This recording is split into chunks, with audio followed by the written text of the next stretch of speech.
ನನ್ನ ಪ್ರಕಾರ ಮಾನವಿಕ ವಿಷಯಗಳಲ್ಲಿ ಅತ್ಯಂತ ಹೈಯೆಸ್ಟ್ ಸ್ಕೋರಿಂಗ್ ಸಬ್ಜೆಕ್ಟ್ ಅಂದರೆ ಎಕನಾಮಿಕ್ಸ್. 10ರಿಂದ 12 ಚಾಪ್ಟರ್ಗಳಲ್ಲಿ ನಾವು ಈಸಿಯಾಗಿ ಇದನ್ನು ಕವರ್ ಮಾಡ್ಬೋದು. ಭಾಳ ಸುಲಲಿತವಾಗಿರುವಂಥ ವಿಷಯ, ಬಟ್ ಅರ್ಥ ಮಾಡ್ಕೋಬೇಕಷ್ಟೆ. ಕ್ವಶನ್ ನಂಬರ್ 1 ಏನಿದೆ ನೋಡಿ. ಒಟ್ಟು ಆಂತರಿಕ ಉತ್ಪನ್ನ GDP ಮತ್ತು ಒಟ್ಟು ರಾಷ್ಟ್ರೀಯ ಉತ್ಪನ್ನ ನಡುವಿನ ಪ್ರಮುಖ ವ್ಯತ್ಯಾಸ ಏನು ಅಂತ ಕ್ವಶನ್ ಇದೆ. ಒಂದನೇ ಕ್ವಶನ್, ಒಟ್ಟು ಆಂತರಿಕ ಉತ್ಪನ್ನ ಮತ್ತು ಒಟ್ಟು ರಾಷ್ಟ್ರೀಯ ಉತ್ಪನ್ನದ ನಡುವಿನ ಗ್ರಾಸ್ ಡೊಮೆಸ್ಟಿಕ್ ಪ್ರಾಡಕ್ಟ್ ಮತ್ತು ಗ್ರಾಸ್ ನ್ಯಾಷನಲ್ ಪ್ರಾಡಕ್ಟ್ ನಡುವಿನ ಪ್ರಮುಖ ವ್ಯತ್ಯಾಸ ಏನು ಅಂತ ಕೇಳಿದ್ದಾನೆ. ಸವಕಳಿಯ ವೆಚ್ಚ, ವಿದೇಶಗಳಿಂದ ಬರುವ ನಿವ್ವಳ ಆದಾಯ, ಪರೋಕ್ಷ ತೆರಿಗೆಗಳು, ಸಬ್ಸಿಡಿಗಳು. ಆನ್ಸರ್ ಮಾಡಿ ನೋಡೋಣ ಎಲ್ಲರೂ.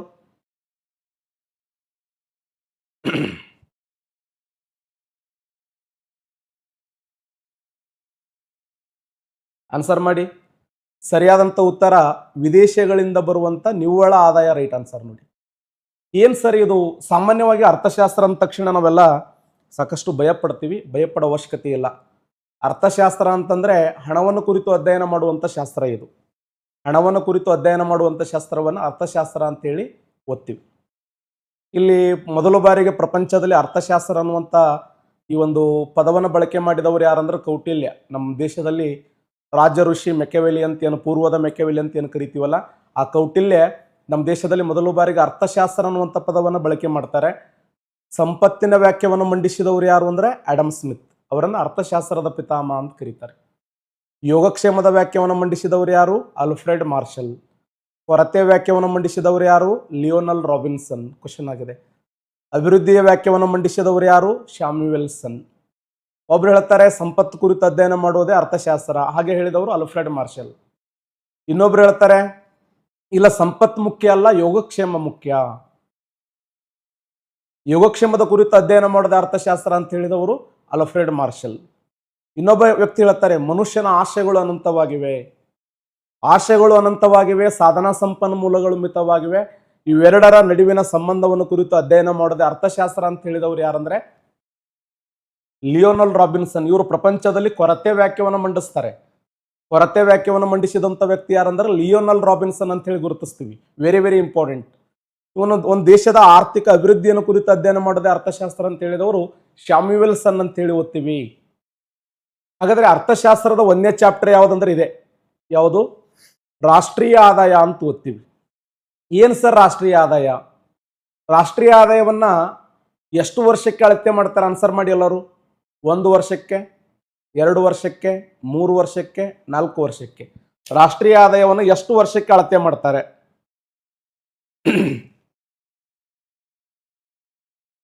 ರಾಷ್ಟ್ರೀಯ ಆದಾಯವನ್ನ ಎಷ್ಟು ವರ್ಷಕ್ಕೆ ಅಳತೆ ಮಾಡ್ತಾರೆ? ಆನ್ಸರ್ ಮಾಡಿ ಎಲ್ಲರೂ. ಸರಿಯಾದಂಥ ಉತ್ತರ ಕೇವಲ 1 ವರ್ಷಕ್ಕೆ ಮಾತ್ರ ಅಳತೆ ಮಾಡ್ತಾರೆ. ಅಂದ್ರೆ ಏಪ್ರಿಲ್ 1ರಿಂದ ಆರಂಭ ಆಗಿ ಮಾರ್ಚ್ 31ಕ್ಕೆ ಎಂಡ್ ಆಗ್ತದೆ. ಇದು ನಾಳೆ ಎಕ್ಸಾಮ್ದು ಹೆಂಗೆ ಕೇಳ್ಬೋದು ಕ್ವಶನ್ ಅಂದರೆ, ಭಾರತ ದೇಶದಲ್ಲಿ ಆರ್ಥಿಕ ವರ್ಷ ಆರಂಭಗೊಳ್ಳುವ ದಿನಾಂಕ ಯಾವುದಂತ ಕೇಳಬಹುದು. ಏಪ್ರಿಲ್ 1ಕ್ಕೆ ಆರಂಭ ಆಗಿ ಮಾರ್ಚ್ 31ಕ್ಕೆ ಎಂಡ್ ಆಗ್ತದೆ. ಏಪ್ರಿಲ್ 1ರಿಂದ ಮಾರ್ಚ್ 31.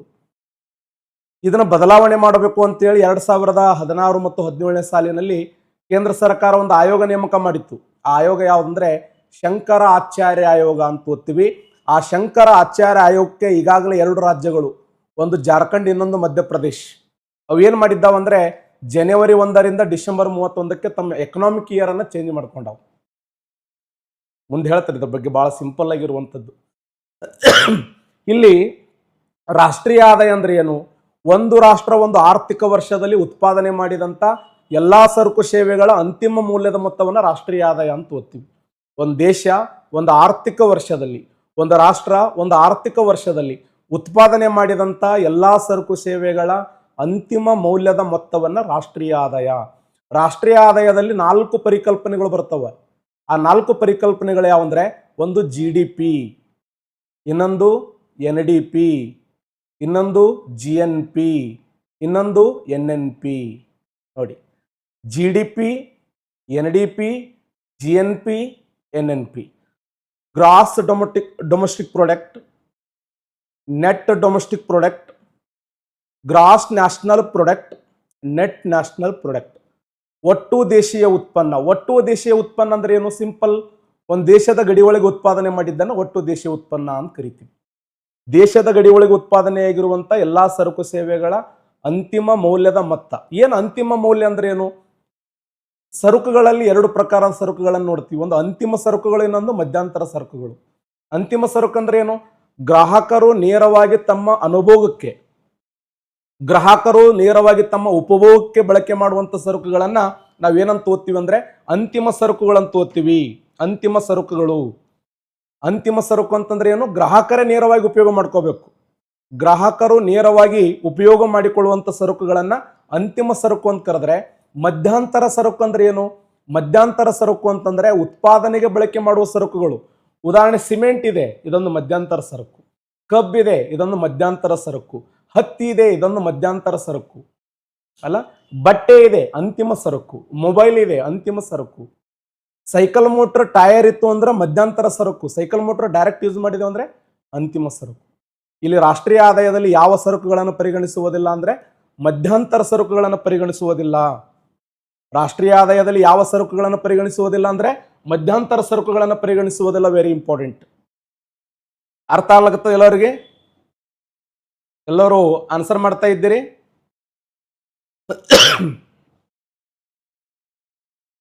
ಸರಿಯಾದಂತ ಉತ್ತರ ಏನಂದ್ರೆ ವಿದೇಶಗಳಿಂದ ಬರುವಂತ ನಿವ್ವಳ ಆದಾಯ ಇದೆಯಲ್ಲ, ಇದು ಆನ್ಸರ್ ನೋಡಿ. ವಿದೇಶಗಳಿಂದ ಬರುವಂತ ನಿವ್ವಳ ಆದಾಯ ಅಂದ್ರ ದೇಶದ ಗಡಿಯೊಳಗೆ ಉತ್ಪಾದನೆ ಮಾಡಿದ್ದು ದೇಶೀಯ ಉತ್ಪನ್ನ, ದೇಶದ ಗಡಿಯೊಳಗೆ ಉತ್ಪಾದನೆ ಮಾಡಿದ್ದು. ಬಟ್ ಜನಸಂಖ್ಯೆ ತೆಗೆದುಕೊಂಡೇವು ಅಂದ್ರೆ ಜನಸಂಖ್ಯೆ ಪ್ರಪಂಚದ ಬೇರೆ ಬೇರೆ ದೇಶಗಳಲ್ಲಿ ಭಾರತೀಯರದಾರೆ, ಜಗತ್ತಿನ ಬೇರೆ ಬೇರೆ ರಾಷ್ಟ್ರಗಳಲ್ಲಿ ಭಾರತೀಯರದಾರೆ. ಉದಾಹರಣೆ, ಇನ್ಫೋಸಿಸ್ ಇದೆ. ಇನ್ಫೋಸಿಸ್ ಅನ್ನೋದು ಭಾರತ ದೇಶದಲ್ಲಿರುವಂತ ಒಂದು ಕಂಪನಿ. ಆ ಇನ್ಫೋಸಿಸ್ ಪ್ರಪಂಚದ ಬೇರೆ ಬೇರೆ ದೇಶಗಳಲ್ಲಿ ಅದರ ಆದಾಯ ಬಂದು ಸೇರಿಸ್ತಿತ್ತು ಅಂದ್ರೆ ಅದು GNP ಬಂದು ಕಲೆಕ್ಟ್ ಆಗ್ತದೆ. ಅರ್ಥ ಆಯ್ತಲ್ಲ? GDP ಅಂದ್ರೆ ದೇಶದ ಗಡಿಯೊಳಗೆ. ಉದಾಹರಣೆ, ಅಮೆರಿಕ ದೇಶದ ವ್ಯಕ್ತಿ ನಮ್ಮ ಭಾರತ ದೇಶದಲ್ಲಿ ಅದಾನೆ, ಅವನ ಆದಾಯ ನಮ್ಮ GDPಯಲ್ಲಿ ಪರಿಗಣಿಸ್ತೀವಿ ನಾವು, ಆದ್ರೆ GNPಯಲ್ಲಿ ಪರಿಗಣಿಸಂಗಿಲ್ಲ. ಅಮೆರಿಕ ದೇಶದ ವ್ಯಕ್ತಿ ಆದಾಯ ಲಾಸ್ಟ್ ಒಂದು ಅಮೆರಿಕ ದೇಶಕ್ಕೆ ಹೋಗ್ತದೆ. ಬಹಳ ಸಿಂಪಲ್ ಆಗಿರುವಂತ ಮೆಥಡ್, ಇಂಪಾರ್ಟೆಂಟ್ ಆಗಿರುವಂತ ಪಾಯಿಂಟ್ಗಳನ್ನು ಕಲ್ಕೋರಿ ಸಾಕಷ್ಟು. ಒಂದು ದೇಶ ಒಂದು ಆರ್ಥಿಕ ವರ್ಷದಲ್ಲಿ ಉತ್ಪಾದನೆ ಮಾಡಿದಂತ ಎಲ್ಲಾ ಸರಕು ಸೇವೆಗಳ ಅಂತಿಮ ಮೌಲ್ಯದ ಮೊತ್ತವನ್ನ GDP ಅಂತ ಕರಿತೀವಿ. ಆ GDPಯಲ್ಲಿ ಸವಕಳಿ ಕಳೆದ್ರೆ NDP. ಸವಕಳಿ ಅಂದ್ರೆ ಏನು? ಸವಕಳಿ ಅಂತಂದ್ರೆ ಉತ್ಪಾದನೆಯಲ್ಲಿ ಭಾಗಿಯಾಗುವಂತ ಯಂತ್ರೋಪಕರಣಗಳು ಮತ್ತು ಚಿರಾಸ್ತಿಗಳು ಬಳಕೆಯಾದಂತೆ ಅವುಗಳ ಮೌಲ್ಯ ಕಡಿಮೆ ಆಗುತ್ತದೆ. ಅದನ್ನೇ ನಾವು ಡಿಪ್ರಿಸಿಯೇಷನ್ ಅಂತ ಓದ್ತೀವಿ. ಸವಕಳಿ ಅಂದ್ರೆ ಏನು? ಈ ಉದಾಹರಣೆ, ಒಂದ್ ಜೋಡ್ ಬಟ್ಟೆ ತೊಗೊಂಡಿರ್ತೀವಿ, ಆ ಬಟ್ಟಿ ಬಳಕೆ ಮಾಡಿದಂಗೆ ಅದ್ರ ರೇಟ್ ಜಾಸ್ತಿ ಆಗ್ತದೆ, ನಮಗೊಂದು ಆಗಲ್ಲ ಅದು, ಅದಕ್ಕೆ ಚಿರಾಸ್ತಿ ಅಂತ ಕರಿತೀವಿ. ಇನ್ನೊಂದು ಬರ್ತದೆ ಆಸ್ತಿ, ಸ್ಥಿರಾಸ್ತಿ ಅಂತೇಳಿ. ಬಂಗಾರ ಏನ್ರಿ, ನಮ್ಮ ಅಜ್ಜಿ ಹಳ್ಳಿಯಾಗ ಒಂದು ತೊಲಿ ಬಂಗಾರ ತೊಗೊಂಡಿದ್ದಳು 10 ರೂಪಾಯಿ ಕೊಟ್ಟು, ಇವತ್ತು 1,50,000 ಅದ. ಅಜ್ಜಿ ಅದನ್ನು ಬಂಗಾರ ಹಾಕೊಂಡು ಮನ್ಯಾಗ ಕಪಾಟ್ನಾಗ ಇಟ್ಟು ಸೊಂಟದ ಒಂದು ಕೀಲಿ ಕೈ ಇಟ್ಕೊಂಡು ಮುದಿಕ್ 10 ತೊಲಿ ಬಂಗಾರ ಮಾಡ್ಯದ್ರಿ. ಅದು ಎಂಥ ಆಸ್ತಿ ಅಂದ್ರೆ ಸ್ಥಿರಾಸ್ತಿ ಅಂತ ಓದ್ತೀವಿ. ಆಸ್ತಿಯಲ್ಲಿ 2 ಪ್ರಕಾರ, ಒಂದು ಸ್ಥಿರಾಸ್ತಿ, ಇನ್ನೊಂದು ಚರಾಸ್ತಿ. ಯಾವ ಆಸ್ತಿಯನ್ನ ಉಪಯೋಗ ಮಾಡಿದಂಗ ಅದರ ಮೌಲ್ಯ ಜಾಸ್ತಿ ಆಗ್ತದೋ ಅದನ್ನ ಸ್ಥಿರಾಸ್ತಿ ಅಂತ ಓದ್ತೀವಿ. ಯಾವ ಆಸ್ತಿಯನ್ನು ಬಳಕೆ ಮಾಡಿದಂಗ ಅದರ ಮೌಲ್ಯ ಕಡಿಮೆ ಆಗ್ತದೋ ಅದನ್ನ ಚರಾಸ್ತಿ. ಆಸ್ತಿಯಲ್ಲಿ 2 ಪ್ರಕಾರ, ನೆನ್ಪಿಡಿ, ವೆರಿ ಇಂಪಾರ್ಟೆಂಟ್.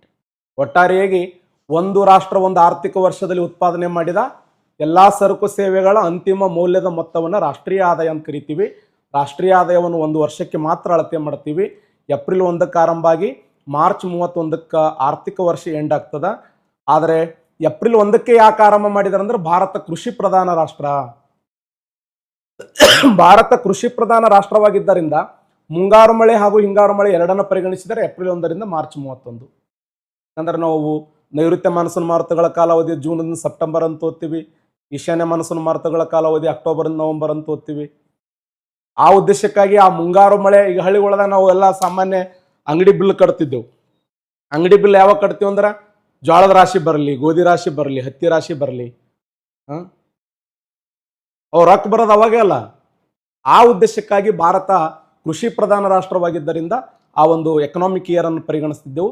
ಆದರೆ ಭಾರತ ಬರ್ತಾ ಇವತ್ತ ಸೇವಾ ಪ್ರಧಾನ ರಾಷ್ಟ್ರವಾಗ್ತಾ ಇದೆ, ಭಾರತ ಕೈಗಾರಿಕಾ ಪ್ರಧಾನ ರಾಷ್ಟ್ರವಾಗ್ತಾ ಇದೆ ಅಂತ ತಿಳ್ಕೊಂಡು ಕೇಂದ್ರ ಸರ್ಕಾರ ಈ ಒಂದು ವರ್ಷವನ್ನು ಬದಲಾವಣೆ ಮಾಡಬೇಕು ಅಂತ ತಿಳ್ಕೊಂಡು ಒಂದು ಆಯೋಗ ನೇಮಕ ಮಾಡಿದರು. ಆಯೋಗ ಯಾವುದಂದ್ರೆ ಶಂಕರ ಆಚಾರ್ಯ ಆಯೋಗ. ಆಯೋಗದ ಪ್ರಕಾರ 2 ರಾಜ್ಯಗಳು ಈಗಾಗಲೇ ಸ್ವೀಕಾರ ಮಾಡಿದ್ದಾವೆ, ಜಾರ್ಖಂಡ್ ಮತ್ತು ಮಧ್ಯಪ್ರದೇಶ ಅಂತೇಳಿ ಗುರುತಿಸ್ತೀವಿ. ನೆಕ್ಸ್ಟ್ ಕ್ವಶನ್ ಹೋಗೋಣ. ಸಾಕಷ್ಟು ಇದು ಬಹಳ ಇಂಪಾರ್ಟೆಂಟ್ ನೋಡಿ. ಭಾರತದಲ್ಲಿ ಪ್ರಸ್ತುತ ರಾಷ್ಟ್ರೀಯ ಆದಾಯ ಮತ್ತು GDPಯನ್ನು ಲೆಕ್ಕ ಹಾಕಲು ಬಳಸುತ್ತಿರುವ ಮೂಲ ವರ್ಷ ಯಾವುದು? Important question. 2004 ಮತ್ತು 5, 2011 12, 2022 23, 2021 22. ಎಲ್ಲರೂ ಆನ್ಸರ್ ಮಾಡಿ ನೋಡೋಣ. ಭಾರತದಲ್ಲಿ ಪ್ರಸ್ತುತ ರಾಷ್ಟ್ರೀಯ ಆದಾಯ GDPಯನ್ನು ಲೆಕ್ಕ ಹಾಕಲು ಬಳಸುತ್ತಿರುವ ಮೂಲ ವರ್ಷ, ಬೇಸ್ ಇಯರ್ ಅಂತ ಓದ್ತೀವಿ, ಮೂಲ ವರ್ಷ. Super, excellent. ಚೇಂಜ್ ಆಗಿದೆ ಇತ್ತೀಚೆಗೆ. ಸರಿಯಾದಂಥ ಉತ್ತರ 2022 ಮತ್ತು 23 ನೋಡಿ. ಬೇಸ್ ಇಯರ್ ಈ ಒಂದು ವರ್ಷವನ್ನು ಪರಿಗಣಿಸ್ತೇವೆ. ಮೊದಲ 2026 ಚೇಂಜ್ ಆಗಿದೆ. ಇದು 2026 ಬೇಸ್ ಇಯರ್ ಅನ್ನು 2022 23 ಅಂತ ಪರಿಗಣಿಸಿದ್ದೆವು. ಅದಕ್ಕಿಂತ ಮುಂಚೆ 2011 ಮತ್ತು 12 ಇತ್ತು. ಅದನ್ನು ಚೇಂಜ್ ಮಾಡಿದ್ದಾರೆ ಪ್ರೆಸೆಂಟ್ 2022 23. ಸರ್, ಬೇಸ್ ಇಯರ್ ಅಂದ್ರೆ ಏನು? ಮೂಲ ವರ್ಷದ ಪರಿಕಲ್ಪನೆಯನ್ನು ಪರಿಗಣಿಸಿ ಪ್ರಸ್ತುತ ಬೆಲೆಗಳನ್ನ ಇದು ಮಾಡ್ಕೋತಾರೆ, ಏನೋ ಸಾಮ್ಯತೆ ನೋಡ್ಕೋತಾರೆ. ಮೂಲ ವರ್ಷ ಎಷ್ಟಿತ್ತು, ಈ ಪ್ರೆಸೆಂಟ್ ಎಷ್ಟಿದೆ. ಆ ಉದ್ದೇಶಕ್ಕಾಗಿ ನಾಳೆ ಇದು ಕ್ವಶನ್ ಕೇಳುವಂತ ಸಾಧ್ಯತೆ ಇದೆ. ಎಕನಾಮಿಕ್ಸ್ದಲ್ಲಿ ಕರೆಂಟ್ ಇವೆಂಟ್ ಸಂಬಂಧಪಟ್ಟಿರ್ತಕ್ಕಂಥ ಎಕನಾಮಿಕ್ಸ್ ಇದು 2022 23. ಆಮೇಲೆ ಒಂದು ಮೂಲ ವರ್ಷ ಅಂತ ಪರಿಗಣಿಸಬೇಕಾದ್ರೆ ಆ ವರ್ಷ ಸರಿಯಾಗಿ ಮಳೆ ಆಗಿರಬೇಕು, ಸರಿಯಾಗಿ ಬೆಳೆ ಆಗಿರಬೇಕು, ಕೈಯಾಗ ರೊಕ್ಕ ಇರಬೇಕು, ಒಳ್ಳೆ ಬಟ್ಟೆ ಉಟ್ಕೊಂಡಿರ್ಬೇಕು, ಡಾಬಾ ಊಟ ಚೆಂದಾಗಿರ್ಬೇಕು, ಮೊಬೈಲ್ಗಳು ಜಾಸ್ತಿ ಆ ಸಮಯದಲ್ಲಿ ಖರೀದಿ ಆಗಿರಬೇಕು, ಎಲ್ದಾರಾಗಿ ಜಾತ್ರೆ ಹಬ್ಬ ಹರಿದಿನದಾಗ ಎಲ್ಲ ಬಜ್ಜಿ ಪಜ್ಜಿ ಮನೆಗಳು ಹೊಡೆದೇವು ಅಂತಂದ್ರೆ ಆ ವರ್ಷ ಅದನ್ನ ಎಕನಾಮಿಕ್ ಇಯರ್ ಅಂತೇಳಿ ಪರಿಗಣಿಸ್ಬೇಕು. ನಮ್ಮ ದೇಶದಿಂದ ವಿದೇಶಗಳಿಗೆ ಗರಿಷ್ಠ ಪ್ರಮಾಣದಲ್ಲಿ ರಫ್ತಾಗಿರಬೇಕು. ಹುಡುಗಾಡ್ರಿ ಈ ವರ್ಷ ಮಳೆ ಇಲ್ಲ, ಬೆಳೆ ಇಲ್ಲ, ಏನೂ ಇಲ್ಲ ಅಂತಂದ್ರೆ ಆ ವರ್ಷ ಪರಿಗಣಿಸಂಗಿಲ್ಲ. 2020 ಲಾಕ್ಡೌನ್ ಇದು ಜೀವನದಾಗ ಮರಿಲಾರಂಥ ವರ್ಷ ಇದು. ಇದನ್ನು ಪರಿಗಣಿಸಂಗಿಲ್ಲ ನಾವು ಎಕನಾಮಿಕ್ ಇಯರ್ ಅಂತೇಳಿ. ಆ ವರ್ಷ ದೇಶಕ್ಕೆ ಒಳ್ಳೇದಾಗಿರ್ಬೇಕು ಎಕನಾಮಿಕಲ್ ಪ್ರಕಾರ. 2022 23 ಇವತ್ತು ಪ್ರೆಸಿಡೆಂಟ್ ಏನ್ ಮಾಡಿದ್ದಾರೆ ಅಂದ್ರೆ ಬೇಸ್ ಇಯರ್ ಅನ್ನಾಗಿ ಪರಿಗಣಿಸಿದ್ದಾರೆ. ಯಾವ ಗೆಣಸನವ? ನೆಕ್ಸ್ಟ್ ಕ್ವಶನ್, ಗೆಣಸ ಯಾಕೆ ಇಲ್ಲಿ? ಹಣದುಬ್ಬರವನ್ನು ನಿಯಂತ್ರಿಸಲು ರಿಸರ್ವ್ ಬ್ಯಾಂಕ್ ಬಳಸುವ ಅಸ್ತ್ರಗಳಲ್ಲಿ ಒಂದಾದ ಮುಕ್ತ ಮಾರುಕಟ್ಟೆಯ ಕಾರ್ಯಾಚರಣೆ ಎಂದರೇನು? ಬಹಳ ಇಂಪಾರ್ಟೆಂಟ್ ಕ್ವಶನ್ ಇದು. ಆನ್ಸರ್ ಮಾಡಿ. ಹಣದುಬ್ಬರದ ನಿಯಂತ್ರಿಸುವ ರಿಸರ್ವ್ ಬ್ಯಾಂಕ್ ಬಳಸುವಂತ ಅಸ್ತ್ರಗಳಲ್ಲಿ ಒಂದಾದ ಮುಕ್ತ ಮಾರುಕಟ್ಟೆಯ ಕಾರ್ಯಾಚರಣೆ, ಓಪನ್ ಮಾರ್ಕೆಟ್ ಆಪರೇಷನ್ ಅಂತ ಓದ್ತೀವಿ. ಮಾರುಕಟ್ಟೆಯಲ್ಲಿ ಸರ್ಕಾರಿ ಭದ್ರತಾ ಪತ್ರಗಳ ಖರೀದಿ ಮತ್ತು ಮಾರಾಟ, ವಾಣಿಜ್ಯ ಬ್ಯಾಂಕ್ಗಳ ಸಾಲದ ಬಡ್ಡಿ ದರವನ್ನು ನೇರವಾಗಿ ನಿಗದಿಪಡಿಸುವುದು, ವಿದೇಶಿ ವಿನಿಮಯ ದರವನ್ನು ಬದಲಾಯಿಸುವುದು, ಮಾರುಕಟ್ಟೆ ಹೊಸ ನೋಟಗಳನ್ನು ಮುದ್ರಿಸಿ ಬಿಡುಗಡೆ ಮಾಡುವುದು. ಸೂಪರ್, ಎಲ್ಲರೂ ಕರೆಕ್ಟ್ ಆನ್ಸರ್ ಮಾಡ್ತಾ ಇದ್ದೀರಿ, ಎಕ್ಸಲೆಂಟ್. ಇದು ಬಹಳ ಇಂಪಾರ್ಟೆಂಟ್ ಆಗಿರುವಂತ ನೋಟ್ಸ ನೋಡಿ. ಸರಿಯಾದಂತ ಉತ್ತರ ಏನು ನೋಡಿ. ಇವತ್ತು ನಮ್ಮ ದೇಶದಲ್ಲಿ ಹಣದುಬ್ಬರ ಅಂತ ಓದ್ತೀವಿ ನಾವು. ಹಣದುಬ್ಬರ ಅಂದ್ರೆ ಏನು? ಹಣದುಬ್ಬರ ಅಂತಂದ್ರ ಹೆಸರಿ ಹಣದುಬ್ಬರ, ಅದು ಹಣದ ಮೌಲ್ಯ ಕಳ್ಕೊಂಡಿರ್ತದಲ್ಲಿ. ಹಣದ ಪೂರೈಕೆ ಹೆಚ್ಚಾಗಿ ಹಣದ ಮೌಲ್ಯ ಕಡಿಮೆಯಾಗಿ ಸರಕು ಮತ್ತು ಸೇವೆಗಳ ಮೌಲ್ಯ ಹೆಚ್ಚಳವಾಗುವ ಪ್ರಕ್ರಿಯೆಗೆ ಹಣದುಬ್ಬರ ಅಂತ ಓದ್ತೀವಿ. ಇದು ಬಹಳ ಸರಿ ಕ್ವಶನ್ ಕೇಳ ನೋಡಿ. ಹಣದ ಪೂರೈಕೆ ಹೆಚ್ಚಾದಾಗ ಹಣದ ಮೌಲ್ಯ ಕಡಿಮೆಯಾಗುತ್ತದೆ, ಸರಕು ಮತ್ತು ಸೇವೆಗಳ ಮೌಲ್ಯ ಹೆಚ್ಚಳವಾಗುತ್ತದೆ. ಇದನ್ನೇ ಹಣದುಬ್ಬರ ಅಂತ ಕರಿತೀವಿ. ಏನ್ರಿ ಸರ, ಹಣಕ್ಕೇನು ಮರ್ಯಾದೆನೇ ಇಲ್ಲ ಈಗ ಅಂತಿರ್ತಾರ ನೋಡಿ. ಈಗ ಉದಾಹರಣೆ, ಬಂಗಾರ ರೇಟ್ ಮೊದಲೆಲ್ಲ 2,000 3,000 4,000 ಇತ್ತು. ಈಗ 1,50,000 ಆಗ್ಯದ. ಬಂಗಾರ ರೇಟ್ ಜಾಸ್ತಿ ಆಗ್ಯದ, ಹಣದ ಮೌಲ್ಯ ಕಡಿಮೆ ಆಗ್ಬಿಟ್ಟ. ಈ ಮುಂದ ಏನು ಟಮಾಟಿ ಒಂದು 20,000 ರೂಪಾಯಿ ಕೆಜಿ ಆಯ್ತಂದ್ರೆ ಮರ್ಯಾದೆ ಹೋಗಾಗ ದೊಡ್ಡ ಬ್ಯಾಗ್ನಾಗ ರೊಕ್ಕ ಒಯ್ದು ಒಂದು ಸಣ್ಣ ಕ್ಯಾರಿ ಬ್ಯಾಗ್ನ ಟಮಾಟಿ ತೊಗೊಂಬರೋದು.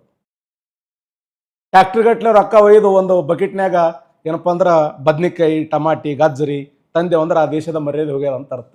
ಹಣದುಬ್ಬರ ಆಗಿದೆ ಅಂತ ಅರ್ಥ. ಹಣದುಬ್ಬರ ಅಂದ್ರೆ ಏನು? ಹಣದ ಮೌಲ್ಯ ಕಡಿಮೆ ಆಗಿರುತ್ತದೆ, ಸರಕು ಮತ್ತು ಸೇವೆಗಳ ಮೌಲ್ಯ ಹೆಚ್ಚಳವಾಗುವ ಪ್ರಕ್ರಿಯೆ. ಈ ಸೆಂಟೆನ್ಸ್ ಬರ್ದಲ್ಲಿ ನಾನು ಬರ್ಕೋಬೇಕು, ಅದನ್ನ ರಿಪೀಟ್ ಮಾಡಿ.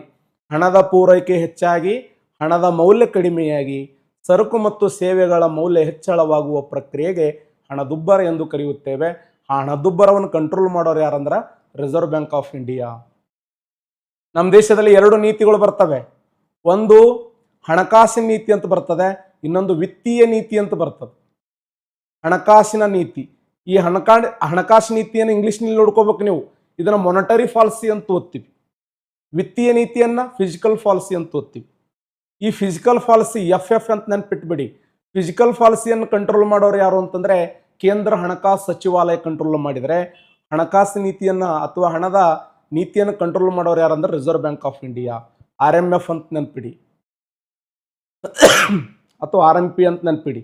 ರಿಸರ್ವ್ ಬ್ಯಾಂಕ್ ಆಫ್ ಇಂಡಿಯಾ ಏನ್ ಮಾಡ್ತಂದ್ರೆ ಮಾನಿಟರಿ ಪಾಲಿಸಿಯನ್ನು ಕಂಟ್ರೋಲ್ ತರ್ತದೆ. ನಮ್ಮ ದೇಶದಲ್ಲಿ ಹಣಕಾಸು ನೀತಿ ಅಂತ ಏನು ಕರಿತೀವಲ್ಲ, ಆ ಹಣಕಾಸು ನೀತಿಯನ್ನು ಕಂಟ್ರೋಲ್ ಮಾಡೋರು ರಿಸರ್ವ್ ಬ್ಯಾಂಕ್ ಆಫ್ ಇಂಡಿಯಾ. ಆದರೆ ವಿತ್ತೀಯ ನೀತಿಯನ್ನು ಕಂಟ್ರೋಲ್ ಮಾಡೋರು ಯಾರಂದ್ರೆ ಕೇಂದ್ರ ಹಣಕಾಸು ಸಚಿವಾಲಯ ಅಂತ ಹೇಳಿ ಗುರುತಿಸ್ತೀವಿ. ಹಾಗಾದ್ರೆ ಏನು ಸರ್ ವಿತ್ತೀಯ ನೀತಿ ಅಂದ್ರೆ ಏನು? ವಿತ್ತೀಯ ನೀತಿ ಅಂದ್ರೆ ಏನು?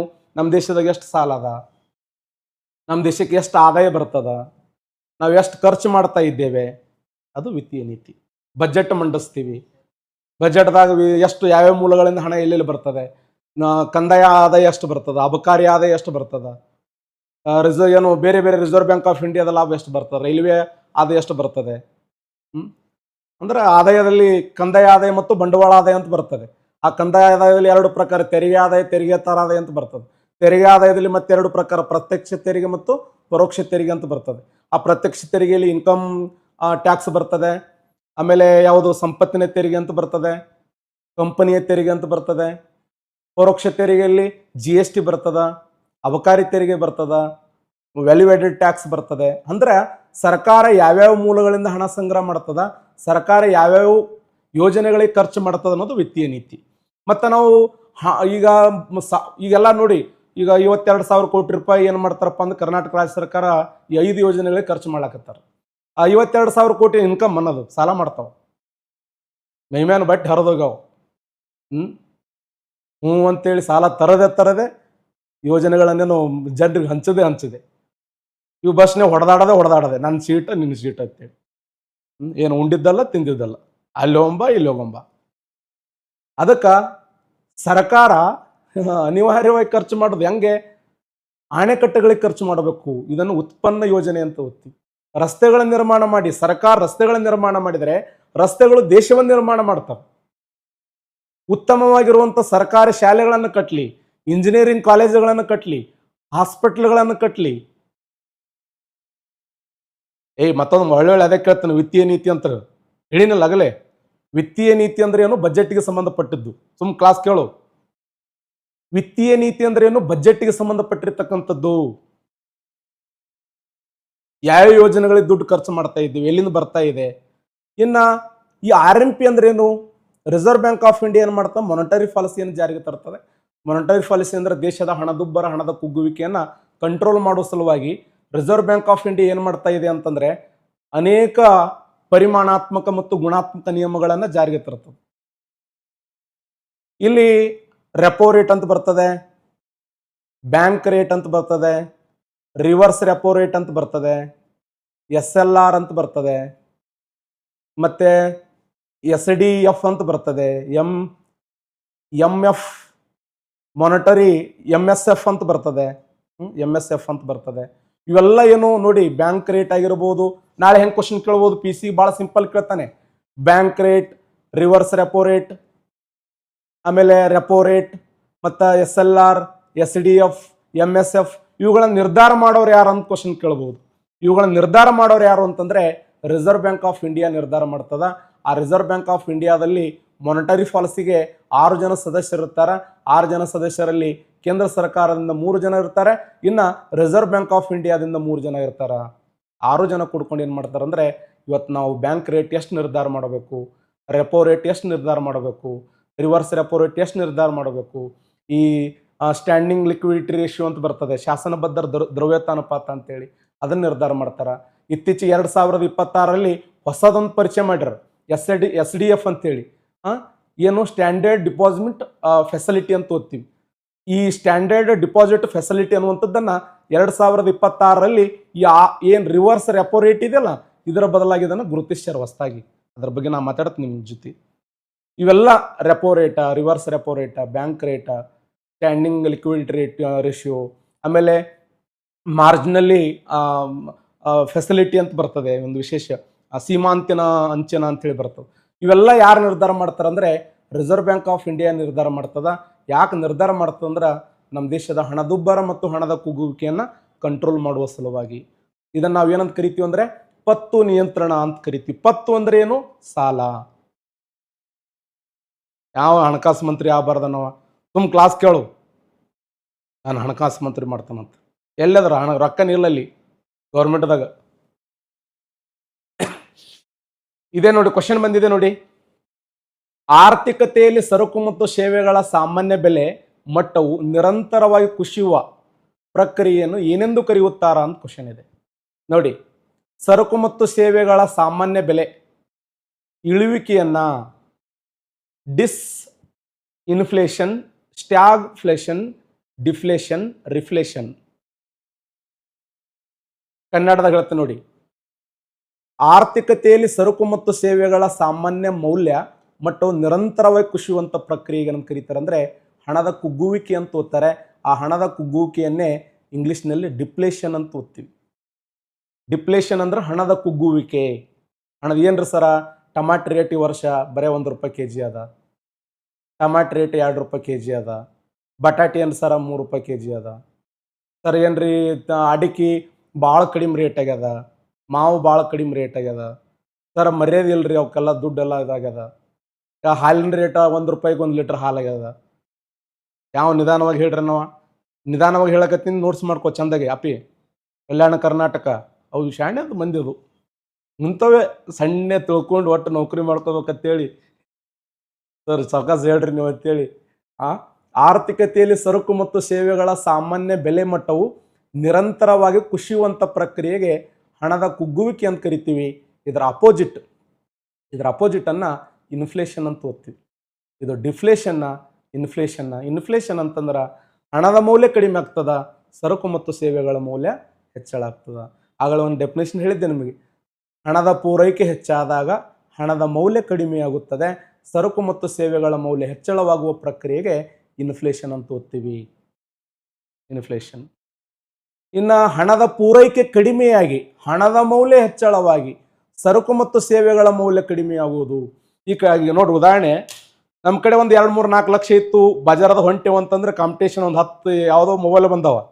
ಒಬ್ಬ ಅಂತಾನ 50,000 ಕೊಡ್ತೀನಿ ಅಂತಾನೆ, ಇನ್ನೊಬ್ಬ ಅಂತಾನ 1 ಲಕ್ಷ ಕೊಡ್ತೀನಿ ಅಂತಾನೆ, ಇನ್ನೊಬ್ಬ ಅಂತಾನ 1.5 ಲಕ್ಷ ಕೊಡ್ತೀನಿ ಅಂತಾನೆ, ಇನ್ನೊಬ್ಬ ಅಂತಾನೆ 2 ಲಕ್ಷ, ಇನ್ನೊಬ್ಬ ಅಂತಾನೆ 2.5 ಲಕ್ಷ ತಗೋ ಅಂತಾನ. ಯಾಕೆ? ಎಲ್ಲರ ಕಡೆ 4 ಲಕ್ಷ ಅದಾವಲ್ಲ, ರೊಕ್ಕ ಜಾಸ್ತಿ ಅದು, ಹಣದ ಪೂರೈಕೆ ಜಾಸ್ತಿ ಇದೆ, ರೊಕ್ಕ ಜಾಸ್ತಿ ಇದೆ. ರೊಕ್ಕ ಜಾಸ್ತಿ ಇದ್ದಾಗ ಮೊಬೈಲ್ ರೇಟ್ ಆಟೋಮೆಟಿಕ್ ಜಾಸ್ತಿ ಆಯಿತು. ಹಣದ ಪೂರೈಕೆ ಹೆಚ್ಚಾದಾಗ ಹಣದ ಮೌಲ್ಯ ಕಡಿಮೆ ಆಗುತ್ತದೆ, ಮೊಬೈಲ್ ರೇಟ್ ಜಾಸ್ತಿ ಆಯಿತು. ರೊಕ್ಕನೇ ಇಲ್ಲ, ₹1 ದುಡ್ಡೇ ಇಲ್ಲ ಅಂತಂದಾಗ ಸುಮ್ಮನೆ ಹೊಂಟಿರ್ತೀವಿ 8 ಮಂದಿ, ಕರಿತಾನ ಬಾಯಲ್ಲಿ ಐಫೋನ್ ಮೊಬೈಲ್ ತಂದಿನಿ ಅಂತ. ಎಷ್ಟು ಅಂತ ಕೇಳ್ತೀವಿ? 70,000. ಯಪ್ಪ, ನನ್ನ ಕಡೆ ರೊಕ್ಕ ಇಲ್ಲ. ಅರ್ಧ ತಾಸು ಬಿಟ್ಟು ನೋಡ್ತಾನ, ತಾಸು ನೋಡ್ತಾನ, 1 ದಿನ ನೋಡ್ತಾನೆ, 2 ದಿನ ನೋಡ್ತಾನೆ, 3 ದಿನ ನೋಡ್ತಾನೆ. 70,000 ಇದ್ದದ್ದು 50,000 ಬಂತು, 50,000 ಇದ್ದದ್ದು 20,000 ಬಂತು. 20,000 ಬಾ ಅಂದ, ಇಲ್ಲ ಹೋಗೋಮಾರ 20,000 ಇಲ್ಲಿ ಬರ್ತಾನೆ ನನ್ನ ಕಡೆ ರೊಕ್ಕ. ಅವಾಗ ಆಟೋಮೆಟಿಕ್ ಮೊಬೈಲ್ ರೇಟ್ ಕಡಿಮೆ ಆಗ್ತದ, ಹಣದ ಮೌಲ್ಯ ಹೆಚ್ಚಳವಾಗ್ತದ. ಅದನ್ನೇ ನಾವೇನಂತ ಹೇಳ್ತೀವಿ? ಹಣದ ಕುಗ್ಗುವಿಕೆ ಅಂತ ಓದ್ತೀವಿ. ಸುಮ್ಮನೆ ಹೇಳಿದೆ ನಿಮ್ಗೆ, ಅದು ಉದಾಹರಣೆ ಕೊಟ್ಟು ಅಂಡರ್ಸ್ಟ್ಯಾಂಡ್ ಮಾಡ್ಕೋರೆಲ್ಲ. ಸರಕು ಸೇವೆಗಳ ಸಾಮಾನ್ಯ ಮಟ್ಟವು ನಿರಂತರವಾಗಿ ಕುಸಿಯುವ ಪ್ರಕ್ರಿಯೆಗೆ ಹಣದ ಕುಗ್ಗುವಿಕೆ. ಸರಕು ಸೇವೆಗಳ ಮೌಲ್ಯ ನಿರಂತರವಾಗಿ ಹೆಚ್ಚಳವಾಗುವ ಪ್ರಕ್ರಿಯೆಗೆ ಏನಂತ ಕರಿತೀವಿ ಅಂದ್ರೆ ಹಣದುಬ್ಬರ. ಈ ಹಣದುಬ್ಬರ ಮತ್ತು ಹಣದ ಕುಗ್ಗುವಿಕೆಯನ್ನು ಕಂಟ್ರೋಲ್ ಮಾಡೋರು ಯಾರಂತ ನಾಳೆ ಕ್ವಶನ್ ಕೇಳಬಹುದು. Reserve Bank of India, RBI ದವ್ರು ಏನು ಮಾಡ್ತಾರೆ ಅಂದ್ರೆ ಇದನ್ನು ಕಂಟ್ರೋಲ್ ಮಾಡ್ತಾರೆ. ನೆಕ್ಸ್ಟ್, ಒಬ್ಬ ವ್ಯಕ್ತಿಯ ಅಥವಾ ಕುಟುಂಬದ ಆದಾಯವು ಸಮಾಜದ ಸರಾಸರಿ ಆದಾಯಕ್ಕಿಂತ ಅಥವಾ ಇತರ ಆದಾಯಕ್ಕಿಂತ ಕಡಿಮೆ ಇದ್ದರೆ ಆ ಸ್ಥಿತಿಯನ್ನು ಏನೆಂದು ಕರೆಯುತ್ತಾರೆ?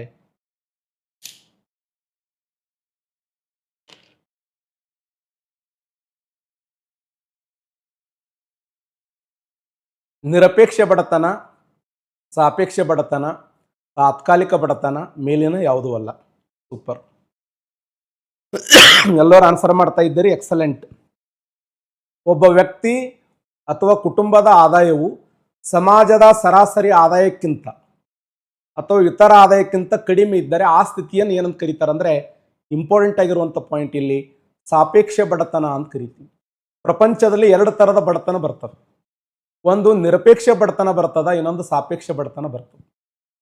ಏನು ಸರ ನಿರಪೇಕ್ಷ ಬಡತನ ಅಂದ್ರೆ ಏನು? ನಿರಪೇಕ್ಷ ಬಡತನ ಅಂದ್ರೆ ಏನೂ ಇಲ್ಲೇ ಇಲ್ಲ, ಅಲ್ಲಿ ಹೋಲಿಕೆ ಮಾಡೋಕ್ಕೂ ಬರಂಗಿಲ್ಲ.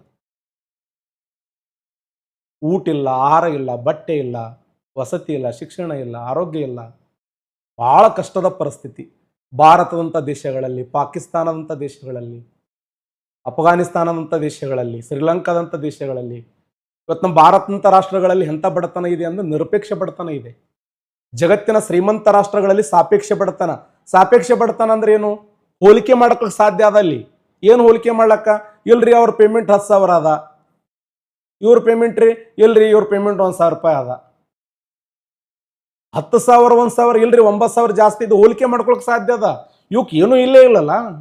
ಕುಡ್ಲಕ್ಕ ನೀರಿಲ್ಲ, ಊಟ ಇಲ್ಲ, ವಸತಿ ಇಲ್ಲ. ಈಗ ಒಬ್ಬ ಎ ಅನ್ನುವಂಥ ವ್ಯಕ್ತಿ ಅದನ, ಬಿ ಅನ್ನುವಂಥ ವ್ಯಕ್ತಿ ಅದನ. ಎ ಅನ್ನುವಂಥ ವ್ಯಕ್ತಿ ಎಕ್ಸಾಮಿಗೆ ಕೂತಿಲ್ಲವ, ಬಿ ಅನ್ನುವಂಥ ವ್ಯಕ್ತಿ 56 ಮಾರ್ಕ್ಸ್ ತೊಗೊಂಡಾನ.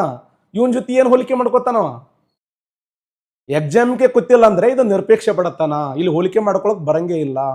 ಭಾರತದಂಥ ರಾಷ್ಟ್ರಗಳಲ್ಲಿ ಕಂಡು ಬರುವ ಬಡತನ ಎಂಥ ಬಡತನ ಅಂದ್ರೆ ನಿರಪೇಕ್ಷ ಬಡತನ.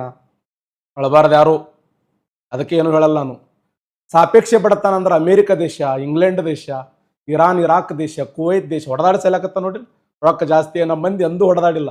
ಫಸ್ಟ್ ವರ್ಲ್ಡ್ ವಾರ, ಸೆಕೆಂಡ್ ವರ್ಲ್ಡ್ ವಾರ, ಜಗತ್ತಿನಲ್ಲಿ ಭಾರತದಂಥ ರಾಷ್ಟ್ರ ಜಗತ್ತಿನ ಎಲ್ಲಿ ಒಂದಿನ ಯಾರ ರೀತಿ ಯುದ್ಧ ಇಲ್ಲ, ಏನೂ ಇಲ್ಲ, ಗಪ್ಪರು ಊಟ ಮಾಡಿ ಮುಕ್ಕೊಂಬಿಡೋದು. ಓದ್ಕೊತ ಯಾರು ಕ್ಲಾಸ್ ಬಂದೋ ಇಲ್ಲೋ. ಯುದ್ಧ ನಡೆದದ್ದು ಗೊತ್ತಿಲ್ಲ ತೋಡೆ ಮಂದಿಗೆ. ಮಾಡಿ ಬಿಡ್ರಿ ಅದು ತೊಗೊಂಡು ನಾವೇನು ಮಾಡಮು, ನಮ್ದು ಮಿಕ್ಕ್ಯದ. ಅದಕ್ಕೆ ಬಡತನದಲ್ಲಿ ಸಾಮಾನ್ಯವಾಗಿ ಎಷ್ಟು ತರದ ಬಡತನ ಅಂದ್ರೆ 2 ತರದ ಬಡತನ ಇದೆ. ಒಂದು ಭಾರತದಂಥ ಬಡ ರಾಷ್ಟ್ರಗಳಲ್ಲಿ, ನಮ್ದು ಮುಂದುವರಿಯುತ್ತಿರುವ ದೇಶ, ನಾವು ಒಪ್ಕೋತೀನಿ. ಇದಕ್ಕಾಗಿ 4 ಪ್ರಮುಖವಾಗಿರುವಂಥ ಆಯೋಗಗಳನ್ನು ನೋಡ್ತೀವಿ ನಾವು. ಆಯೋಗಗಳಲ್ಲಿ ಒಂದು ಅಲಗ್ ಅನ್ನುವಂಥ ಒಂದು ಸಮಿತಿ ಜಾರಿಗೆ ಬರ್ತದೆ. DK ಲಕಡ್ವಾಲ ಸಮಿತಿ ಜಾರಿಗೆ ಬರ್ತದೆ. ಆಮೇಲೆ ಯಾರು ಸಚಿನ್ ತೆಂಡೂಲ್ಕರ್ ಸಮಿತಿ ಒಂದು ಜಾರಿಗೆ ಬರ್ತದೆ. ಆಮೇಲೆ ಇನ್ನೊಂದು ಸಮಿತಿ ಜಾರಿಗೆ ಬಂತು, ಯಾವುದು ಅಂತಂದ್ರೆ ರಂಗರಾಜನ್ ವರದಿ ಅಂತ ಹೇಳಿ. ಆ ರಂಗರಾಜನ್ ವರದಿ ಜಾರಿಗೆ ಬಂದಿದ್ದು 2014ರಾಗ. ತಾನು ರಿಪೋರ್ಟ್ ಕೊಟ್ಟಿದ್ದು 2016ರಾಗ. ಆ ಒಂದು ರಂಗರಾಜನ್ ವರದಿಯ ಪ್ರಕಾರ ನಮ್ಮ ಭಾರತದ ಬಡತನದ ಪ್ರಮಾಣ 29.5%. ಇವತ್ತಿಗೂ ಭಾರತ ದೇಶದಲ್ಲಿ 29.5% ಜನ ಗ್ರಾಮೀಣ ಭಾಗದಲ್ಲಿ ಖರ್ಚು ಮಾಡಕ್ ದುಡ್ಡಿಲ್ಲ ಅಂತ ಹೇಳ್ತಾರ ಅವರು. ಭಾರತ ಸಚಿನ್ ತೆಂಡೂಲ್ಕರ್ ಅಲ್ಲ, ಸುರೇಶ್ ತೆಂಡೂಲ್ಕರ್ ವರದಿ. ಆ ರಂಗರಾಜನ್ ವರದಿಯ ಪ್ರಕಾರ ಭಾರತದ ಬಡತನದ ಪ್ರಮಾಣ ಎಷ್ಟೊಂದು ಕ್ವಶನ್ ಆಗಿದೆ. 29.5% ಬಡತನ. ಪ್ರೆಸೆಂಟ್ ಭಾರತದ ಬಡತನ 11% ಇದೆ ನೋಡಿ. 11.33 ಭಾರತದ ಪ್ರೆಸೆಂಟ್ ಬಡತನವನ್ನು ನೋಡಿದಾಗ ನೀತಿ ಆಯೋಗ ಹೇಳಿದ ಪ್ರಕಾರ, ರಂಗರಾಜನ್ ವರದಿಯ ಪ್ರಕಾರ 29.5% ಬಡತನ. ಇನ್ನು ಸುರೇಶ್ ತೆಂಡೂಲ್ಕರ್ ವರದಿ ಅಂತೂ ಮನಸ್ಸಿಗೆ ಬಂದ ಬಯಸ್ಕೊಂಡ್ರು, ಬೈದೆ ಅದಕ್ಕೆ ಆ ವರದಿಗೆ. ನೆಕ್ಸ್ಟ್ ನೋಡೋಣ. ಓಕೆ, ಆರ್ಥಿಕತೆಯ ರಚನೆಯಲ್ಲಿ ಬದಲಾವಣೆ, ಹೊಸ ತಂತ್ರಜ್ಞಾನದ ಅಳವಡಿಕೆಯಿಂದಾಗಿ ಕಾರ್ಮಿಕರ ಕೌಶಲ್ಯಕ್ಕೂ ಉದ್ಯೋಗದ ಬೇಡಿಕೆಗೂ ಹೊಂದಾಣಿಕೆಯಾಗದೆ ಉಂಟಾಗುವ ನಿರುದ್ಯೋಗವನ್ನು ಏನೆಂದು ಕರೆಯುತ್ತಾರೆ ಅಂತ. ಭಾಳ ಸಿಂಪಲ್ ಕ್ವಶನ್. ಯಾವ ಜ್ಯೂಸ್ ಕೊಡ್ರಿ ನಾವು ತುಂಬ ಕ್ಲಾಸ್ ಕೇಳಲಿ. ಚಕ್ರೀಯ ನಿರುದ್ಯೋಗ, ಪ್ರಚನ ನಿರುದ್ಯೋಗ, ರಚನಾತ್ಮಕ ನಿರುದ್ಯೋಗ, ಘರ್ಷಣಾತ್ಮಕ ನಿರುದ್ಯೋಗ. ಭಾಳ ಸಿಂಪಲ್ ಕ್ವಶನ್, ವೆರಿ ಇಂಪಾರ್ಟೆಂಟ್. ಆರ್ಥಿಕತೆಯ ರಚನೆಯಲ್ಲಿನ ಬದಲಾವಣೆ, ಹೊಸ ತಂತ್ರಜ್ಞಾನದ ಅಳವಡಿಕೆಯಿಂದಾಗಿ ಕಾರ್ಮಿಕರ ಕೌಶಲ್ಯಕ್ಕೂ ಉದ್ಯೋಗದ ಬೇಡಿಕೆಗೂ ಹೊಂದಾಣಿಕೆಯಾಗದೆ ಉಂಟಾಗುವ ನಿರುದ್ಯೋಗವನ್ನು. ಎಕ್ಸಲೆಂಟ್. ಸರಿಯಾದಂಥ ಉತ್ತರ ರಚನಾತ್ಮಕ ನಿರುದ್ಯೋಗ ಅಂತ ಓದ್ತೀವಿ. ರಚನಾತ್ಮಕ ನಿರುದ್ಯೋಗ. ಏನು ಸರ್ ರಚನಾತ್ಮಕ ನಿರುದ್ಯೋಗ ಅಂದ್ರೆ, ನಮ್ಮ ಮಂದಿ ಭಾಳ ವಿಶೇಷ, ನಮ್ಮ ಉತ್ತರ ಕರ್ನಾಟಕ ಮಂದಿ ಸ್ಕಿಲ್ ಭಾಳ ಡೆವಲಪ್ಮೆಂಟ್ ಮಾಡ್ಕೋಬೇಕು ನಾವು. ಇನ್ನು ಕೆಲವರು ಮೊಬೈಲ್ ಆನ್ ಮಾಡೋಂಗಿಲ್ಲ, ಲ್ಯಾಪ್ಟಾಪ್ ಸರಿಯಾಗಿ ಯೂಸ್ ಮಾಡೋಕ್ಕೆ ಬರೋಂಗಿಲ್ಲ. ಸ್ಕಿಲ್ ಈಗ 500 ಜನ ಅವಶ್ಯಕತೆ ಅದಾರ ಕಂಪ್ಯೂಟರ್ ಆಪ್ರೇಟ್ ಮಾಡೋರು. ಹೊರಗೆ 5,000 ಜನ ನಿಂತಾರ. 5,000 ಜನ ಉದ್ಯೋಗ ಬೇಕಾಗ್ಯದ. ಇಲ್ಲ 500 ಜನ ಕಂಪ್ಯೂಟರ್ ಆಪ್ರೇಟ್ ಮಾಡೋರು ಬೇಕಾಗ್ಯಾರ. ಇವ್ರಿಗೆ ಬಿದ್ದು ಒದ್ದಾಡತ್ರ ಕಂಪ್ಯೂಟರ್ ಒಂದು ಅಕ್ಷರ ಬರಂಗಿಲ್ಲ. ಈ ಒಂದು ಸ್ಥಿತಿ, ಈ ಸ್ಕಿಲ್ ಇದೆಯಲ್ಲ, ಸ್ಕಿಲ್ ಇಸ್ ವೆರಿ ಇಂಪಾರ್ಟೆಂಟ್. ಇದನ್ನೇ ಏನಂತ ಕರಿತೀವಿ ಅಂದ್ರೆ ರಚನಾತ್ಮಕ ನಿರುದ್ಯೋಗ ಅಂತ ಕರಿತೀವಿ. Structural unemployment. ನನ್ನ ಥರನೇ ನನಗೂ ಬರಂಗಿಲ್ಲ, ನನಗೆ ಬರ್ತದನು ಲ್ಯಾಪ್ಟಾಪ್ ಯೂಸ್ ಮಾಡಕ್ ಬರಂಗಿಲ್ಲ, ಇದು ಯೂಸ್ ಮಾಡೋಕ್ಕೂ ಬರಂಗಿಲ್ಲ.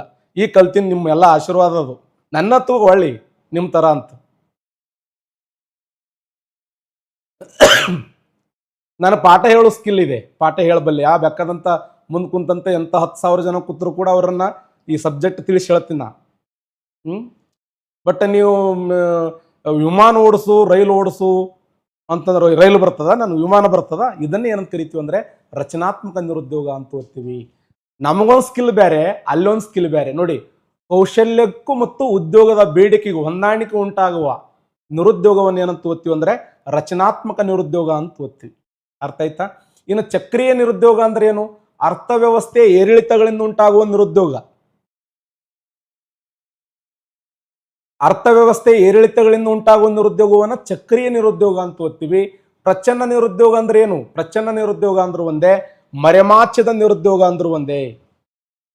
ಸೀಮಾಂತ ನಿರುದ್ಯೋಗ, ಪ್ರಚ್ಛನ್ನ ನಿರುದ್ಯೋಗ, ಮರೆಮಾಚದ ನಿರುದ್ಯೋಗ ಭಾರತದ ಕೃಷಿಯಲ್ಲಿ ಕಂಡು ಬರ್ತದೆ. ಇದು ಈಗ ಇಬ್ರು ಸೇರಿ ಒಂದು ಕುರಿ ಕಾಯ್ದು ಏನ್ ಮಾಡಾಕತ್ತೀವ? ಕುರಿ ಕಾಯಕತ್ತೀನಿ. ನೀ ಏನ್ ನಾನು ಕುರಿ ಕಾಯಕತ್ತೀನಿ. ಅಲ್ಲೇ ಕೊಡಿ, ನಿನ್ ಬಲ್ಲಿ ಒಬ್ಬ 100 ಕುರಿ ಕಾಯಿ ಸಾಮರ್ಥ್ಯ ಅದ, ಎಷ್ಟು ಶಾಣೆ ಇರ್ಬೇಕಪ್ಪ ನೀ. ಈಗ 4 ಜನ ಮಾಡೋ ಕೆಲಸ 5 ಜನ ಮಾಡೋದು, 5 ಜನ ಮಾಡೋ ಕೆಲಸ 6 ಜನ ಮಾಡೋದು. ಈಗ ಒಂದು ಅರ್ಧ ಎಕರೆ ಹೊಲ, ಅರ್ಧ ಎಕರೆ ಹೊಲದಾಗ 4 ಜನ ಕೆಲಸ ಮಾಡೋದು. ಆದ್ರೆ ಒಬ್ಬನೇ ಕೆಲಸ ಮಾಡಿ ನಾವು 3 ಜನ ಹೊರಗೆ ದುಡ್ಕೊಂಬಂದ್ರೆ ನಡೀತೀವಿ. ಇದನ್ನ ಏನು ಓದ್ತೀವಿ ಅಂದ್ರೆ ಪ್ರಚ್ಛನ್ನ ನಿರುದ್ಯೋಗ ಅಂತ ಓದ್ತೀವಿ. ಒಬ್ಬ ವ್ಯಕ್ತಿಯ ಸೀಮಾಂತ ಉತ್ಪನ್ನ ಶೂನ್ಯವಾಗಿದ್ದರೆ, ಇಂಪಾರ್ಟೆಂಟ್ ಅದು, ಒಬ್ಬ ವ್ಯಕ್ತಿಯ ಉತ್ಪನ್ನ ಸೀಮಾಂತ ಉತ್ಪನ್ನ ಶೂನ್ಯವಾಗಿದ್ದರೆ ಅದನ್ನ ಪ್ರಚ್ಛನ್ನ ನಿರುದ್ಯೋಗ ಅಂತ ಕರಿತೀವಿ. ಇನ್ನು ಘರ್ಷಣಾತ್ಮಕ ನಿರುದ್ಯೋಗ ಅಂತಂದ್ರೆ ಕಾರ್ಮಿಕರು ಮತ್ತು ಮಾಲೀಕರ ಮಧ್ಯೆ ಜಗಳ ಆದಾಗ ಆ ಸಮಯದಲ್ಲಿ ಉಂಟಾಗುವ ನಿರುದ್ಯೋಗವನ್ನ ಘರ್ಷಣಾತ್ಮಕ ನಿರುದ್ಯೋಗ ಅಂತ ಓದ್ತೀವಿ. ಕರೆಕ್ಟ್. ನಿರುದ್ಯೋಗ ಅಂತಂದ್ರೆ ದೈಹಿಕವಾಗಿ ಮತ್ತು ಮಾನಸಿಕವಾಗಿ ದುಡಿಯಲು ಸಿದ್ಧನಿದ್ದು ಆತನಿಗೆ ಅವನಿಗೆ ತಕ್ಕಂಗೆ ಕೆಲಸ ಸಿಗಲಿಲ್ಲ ಅಂದ್ರೆ ಅದನ್ನ ನಿರುದ್ಯೋಗ ಅಂತ ಓದ್ತೀವಿ. 1972ರಲ್ಲಿ ಇಂದಿರಾ ಗಾಂಧಿಯವರು ಒಂದು ಆಯೋಗ ನೇಮಕ ಮಾಡ್ತಾರೆ, ನ್ಯಾಷನಲ್ ಸ್ಯಾಂಪಲ್ ಸರ್ವೆ ಆರ್ಗನೈಸೇಷನ್ ಅಂತೇಳಿ. ಅದರ ಪ್ರಕಾರ 3 ಥರದ ನಿರುದ್ಯೋಗವನ್ನು ನೋಡ್ತೀವಿ. ಒಂದು ಸಾಮಾನ್ಯ ಸ್ಥಿತಿಯ ನಿರುದ್ಯೋಗ, ವಾರದ ಸ್ಥಿತಿಯ ನಿರುದ್ಯೋಗ, ದಿನದ ಸ್ಥಿತಿಯ ನಿರುದ್ಯೋಗ ಅಂತ ಓದ್ತೀವಿ. ಏನು ಸಾಮಾನ್ಯ ಸ್ಥಿತಿ ನಿರುದ್ಯೋಗ ಅಂತಂದ್ರ ವರ್ಷದಾಗ ಒಬ್ಬ ವ್ಯಕ್ತಿ 183 ದಿನಗಳ ಕಾಲ, ವರ್ಷದಲ್ಲಿ ಒಬ್ಬ ವ್ಯಕ್ತಿ 183 ದಿನಗಳ ಕಾಲ ಉದ್ಯೋಗ ಮಾಡದೇ ಇದ್ರೆ ಅದನ್ನ ಸಾಮಾನ್ಯ ಸ್ಥಿತಿಯ ನಿರುದ್ಯೋಗ ಅಂತ ಓದ್ತೀವಿ. ಇನ್ನು ವಾರದ ಸ್ಥಿತಿಯ ನಿರುದ್ಯೋಗ ಅಂದ್ರೆ ಏನು? ಒಂದು ವಾರದಲ್ಲಿ ಒಂದು ದಿನದಲ್ಲಿ 1 ಗಂಟೆ ಕೆಲಸ ಮಾಡಲಿಲ್ಲ ಅಂದ್ರೆ ವಾರ ಸ್ಥಿತಿಯ ನಿರುದ್ಯೋಗ. ದಿನದ ಸ್ಥಿತಿಯ ನಿರುದ್ಯೋಗ ಅಂದ್ರೆ ಏನು? ಒಂದು ದಿನದ ಯಾವ್ದಾದ್ರೂ 1 ಗಂಟೆ ಕೆಲಸ ಮಾಡಲಿಲ್ಲ ಅಂದ್ರೆ ಈ ತರ ನಿರುದ್ಯೋಗ ಕ್ವಶನ್ ಆಗ್ಯಾವ. ಇದನ್ನ ಯಾರು ನೇಮಕ ಮಾಡಿದ್ರು ಅಂದ್ರೆ ಇಂದಿರಾ ಗಾಂಧಿ ಅವರು 1972ರಲ್ಲಿ ನ್ಯಾಷನಲ್ ಸ್ಯಾಂಪಲ್ ಸರ್ವೆ ಆರ್ಗನೈಸೇಷನ್ ಅವರು 3 ಥರದ ನಿರುದ್ಯೋಗಗಳನ್ನು ಡಿವೈಡ್ ಮಾಡಿದ್ರು. ಆ 3 ಥರದ ನಿರುದ್ಯೋಗ ಯಾವ್ದಂದ್ರ ಒಂದು ಸಾಮಾನ್ಯ ಸ್ಥಿತಿ, ವಾರದ ಸ್ಥಿತಿ, ದಿನದ ಸ್ಥಿತಿ ಅಂತ ಓದ್ತೀವಿ. ಇನ್ನು ಸಾಮಾನ್ಯವಾಗಿ ಬಹಳ ಸರಿ ರಿಪೀಟ್ ಆಗಿರುವಂತ ಪ್ರಶ್ನೆ ಏನಂದ್ರೆ ಭಾರತ ದೇಶದ ಕೃಷಿಯಲ್ಲಿ ಕಂಡುಬರುವ ನಿರುದ್ಯೋಗ ಯಾವ್ದಂತ ಕ್ವಶನ್ ಆಗಿದೆ. ಅದು ಪ್ರಚ್ಛನ್ನ ನಿರುದ್ಯೋಗ ಅಂತ ಓದ್ತೀವಿ. ಪ್ರಚ್ಛನ್ನ ನಿರುದ್ಯೋಗ ಅಂದ್ರೂ ಒಂದೇ, ಮರೆಮಾಚದ ನಿರುದ್ಯೋಗ ಅಂದ್ರೂ ಒಂದೇ. Next question. ಪ್ರಸ್ತುತ ಭಾರತದಲ್ಲಿ ರಾಜ್ಯವಾರು ಮತ್ತು ಜಿಲ್ಲಾವಾರು ರಾಷ್ಟ್ರೀಯ ಬಹುಮುಖ ಬಡತನ ಸೂಚ್ಯಂಕವನ್ನ ಯಾರು ಪ್ರಕಟ ಮಾಡ್ತಾರ ಅಂತ ಕ್ವಶನ್ ಇದೆ. ಆನ್ಸರ್ ಮಾಡಿ ಎಲ್ಲರೂ.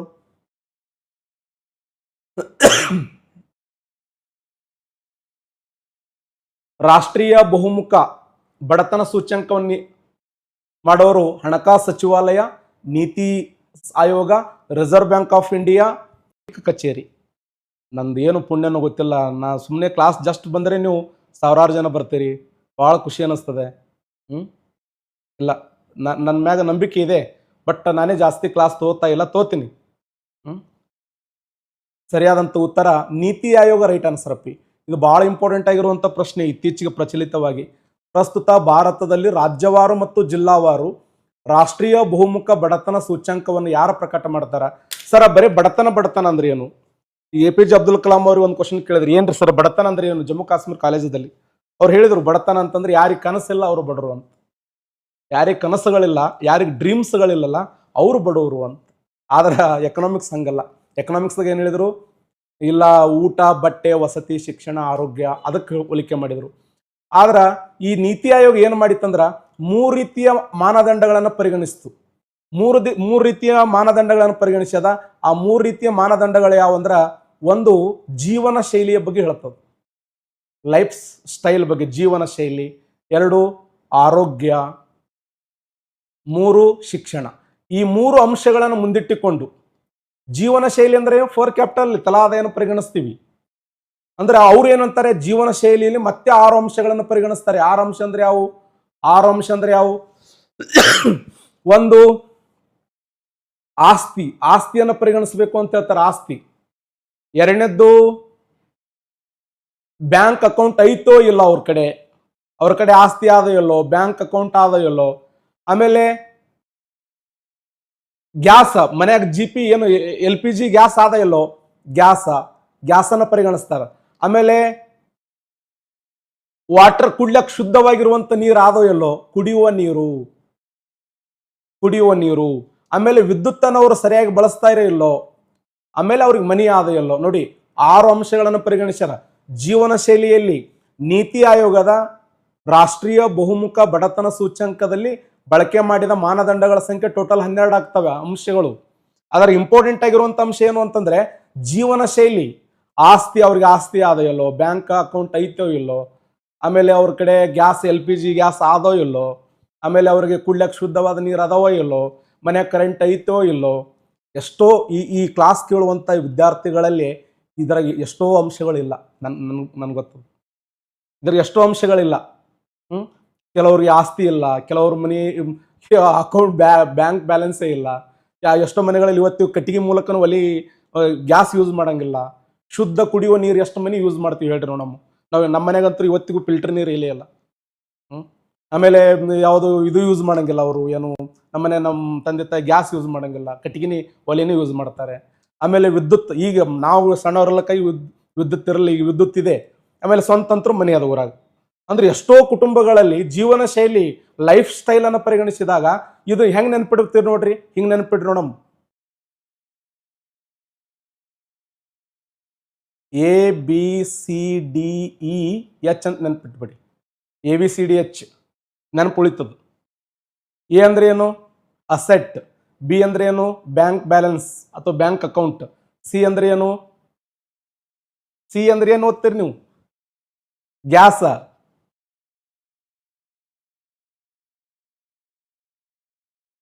ABC ಶೌಚಾಲಯ ಇಲ್ಲ, ಶೌಚಾಲಯ ಪರಿಗಣಿಸಿಲ್ಲ ಅಲ್ಲಿ. ಎ ಅಂತಂದ್ರ ಅಸೆಟ್, ಬಿ ಅಂತಂದ್ರ ಬ್ಯಾಂಕ್ ಅಕೌಂಟ್, ಸಿ ಅಂದ್ರ ಕುಕ್ ಅಡಿಗೆ ಮಾಡಕ್ ಬಳಸ್ತಿಲ್ಲ ಕುಕ್. ಡಿ ಅಂತಂದ್ರ ಡ್ರಿಂಕಿಂಗ್ ವಾಟರ್, ಇ ಅಂದ್ರೆ ಎಲೆಕ್ಟ್ರಾನಿಕ್, ಎಚ್ ಅಂತಂದ್ರ ಹೌಸ್.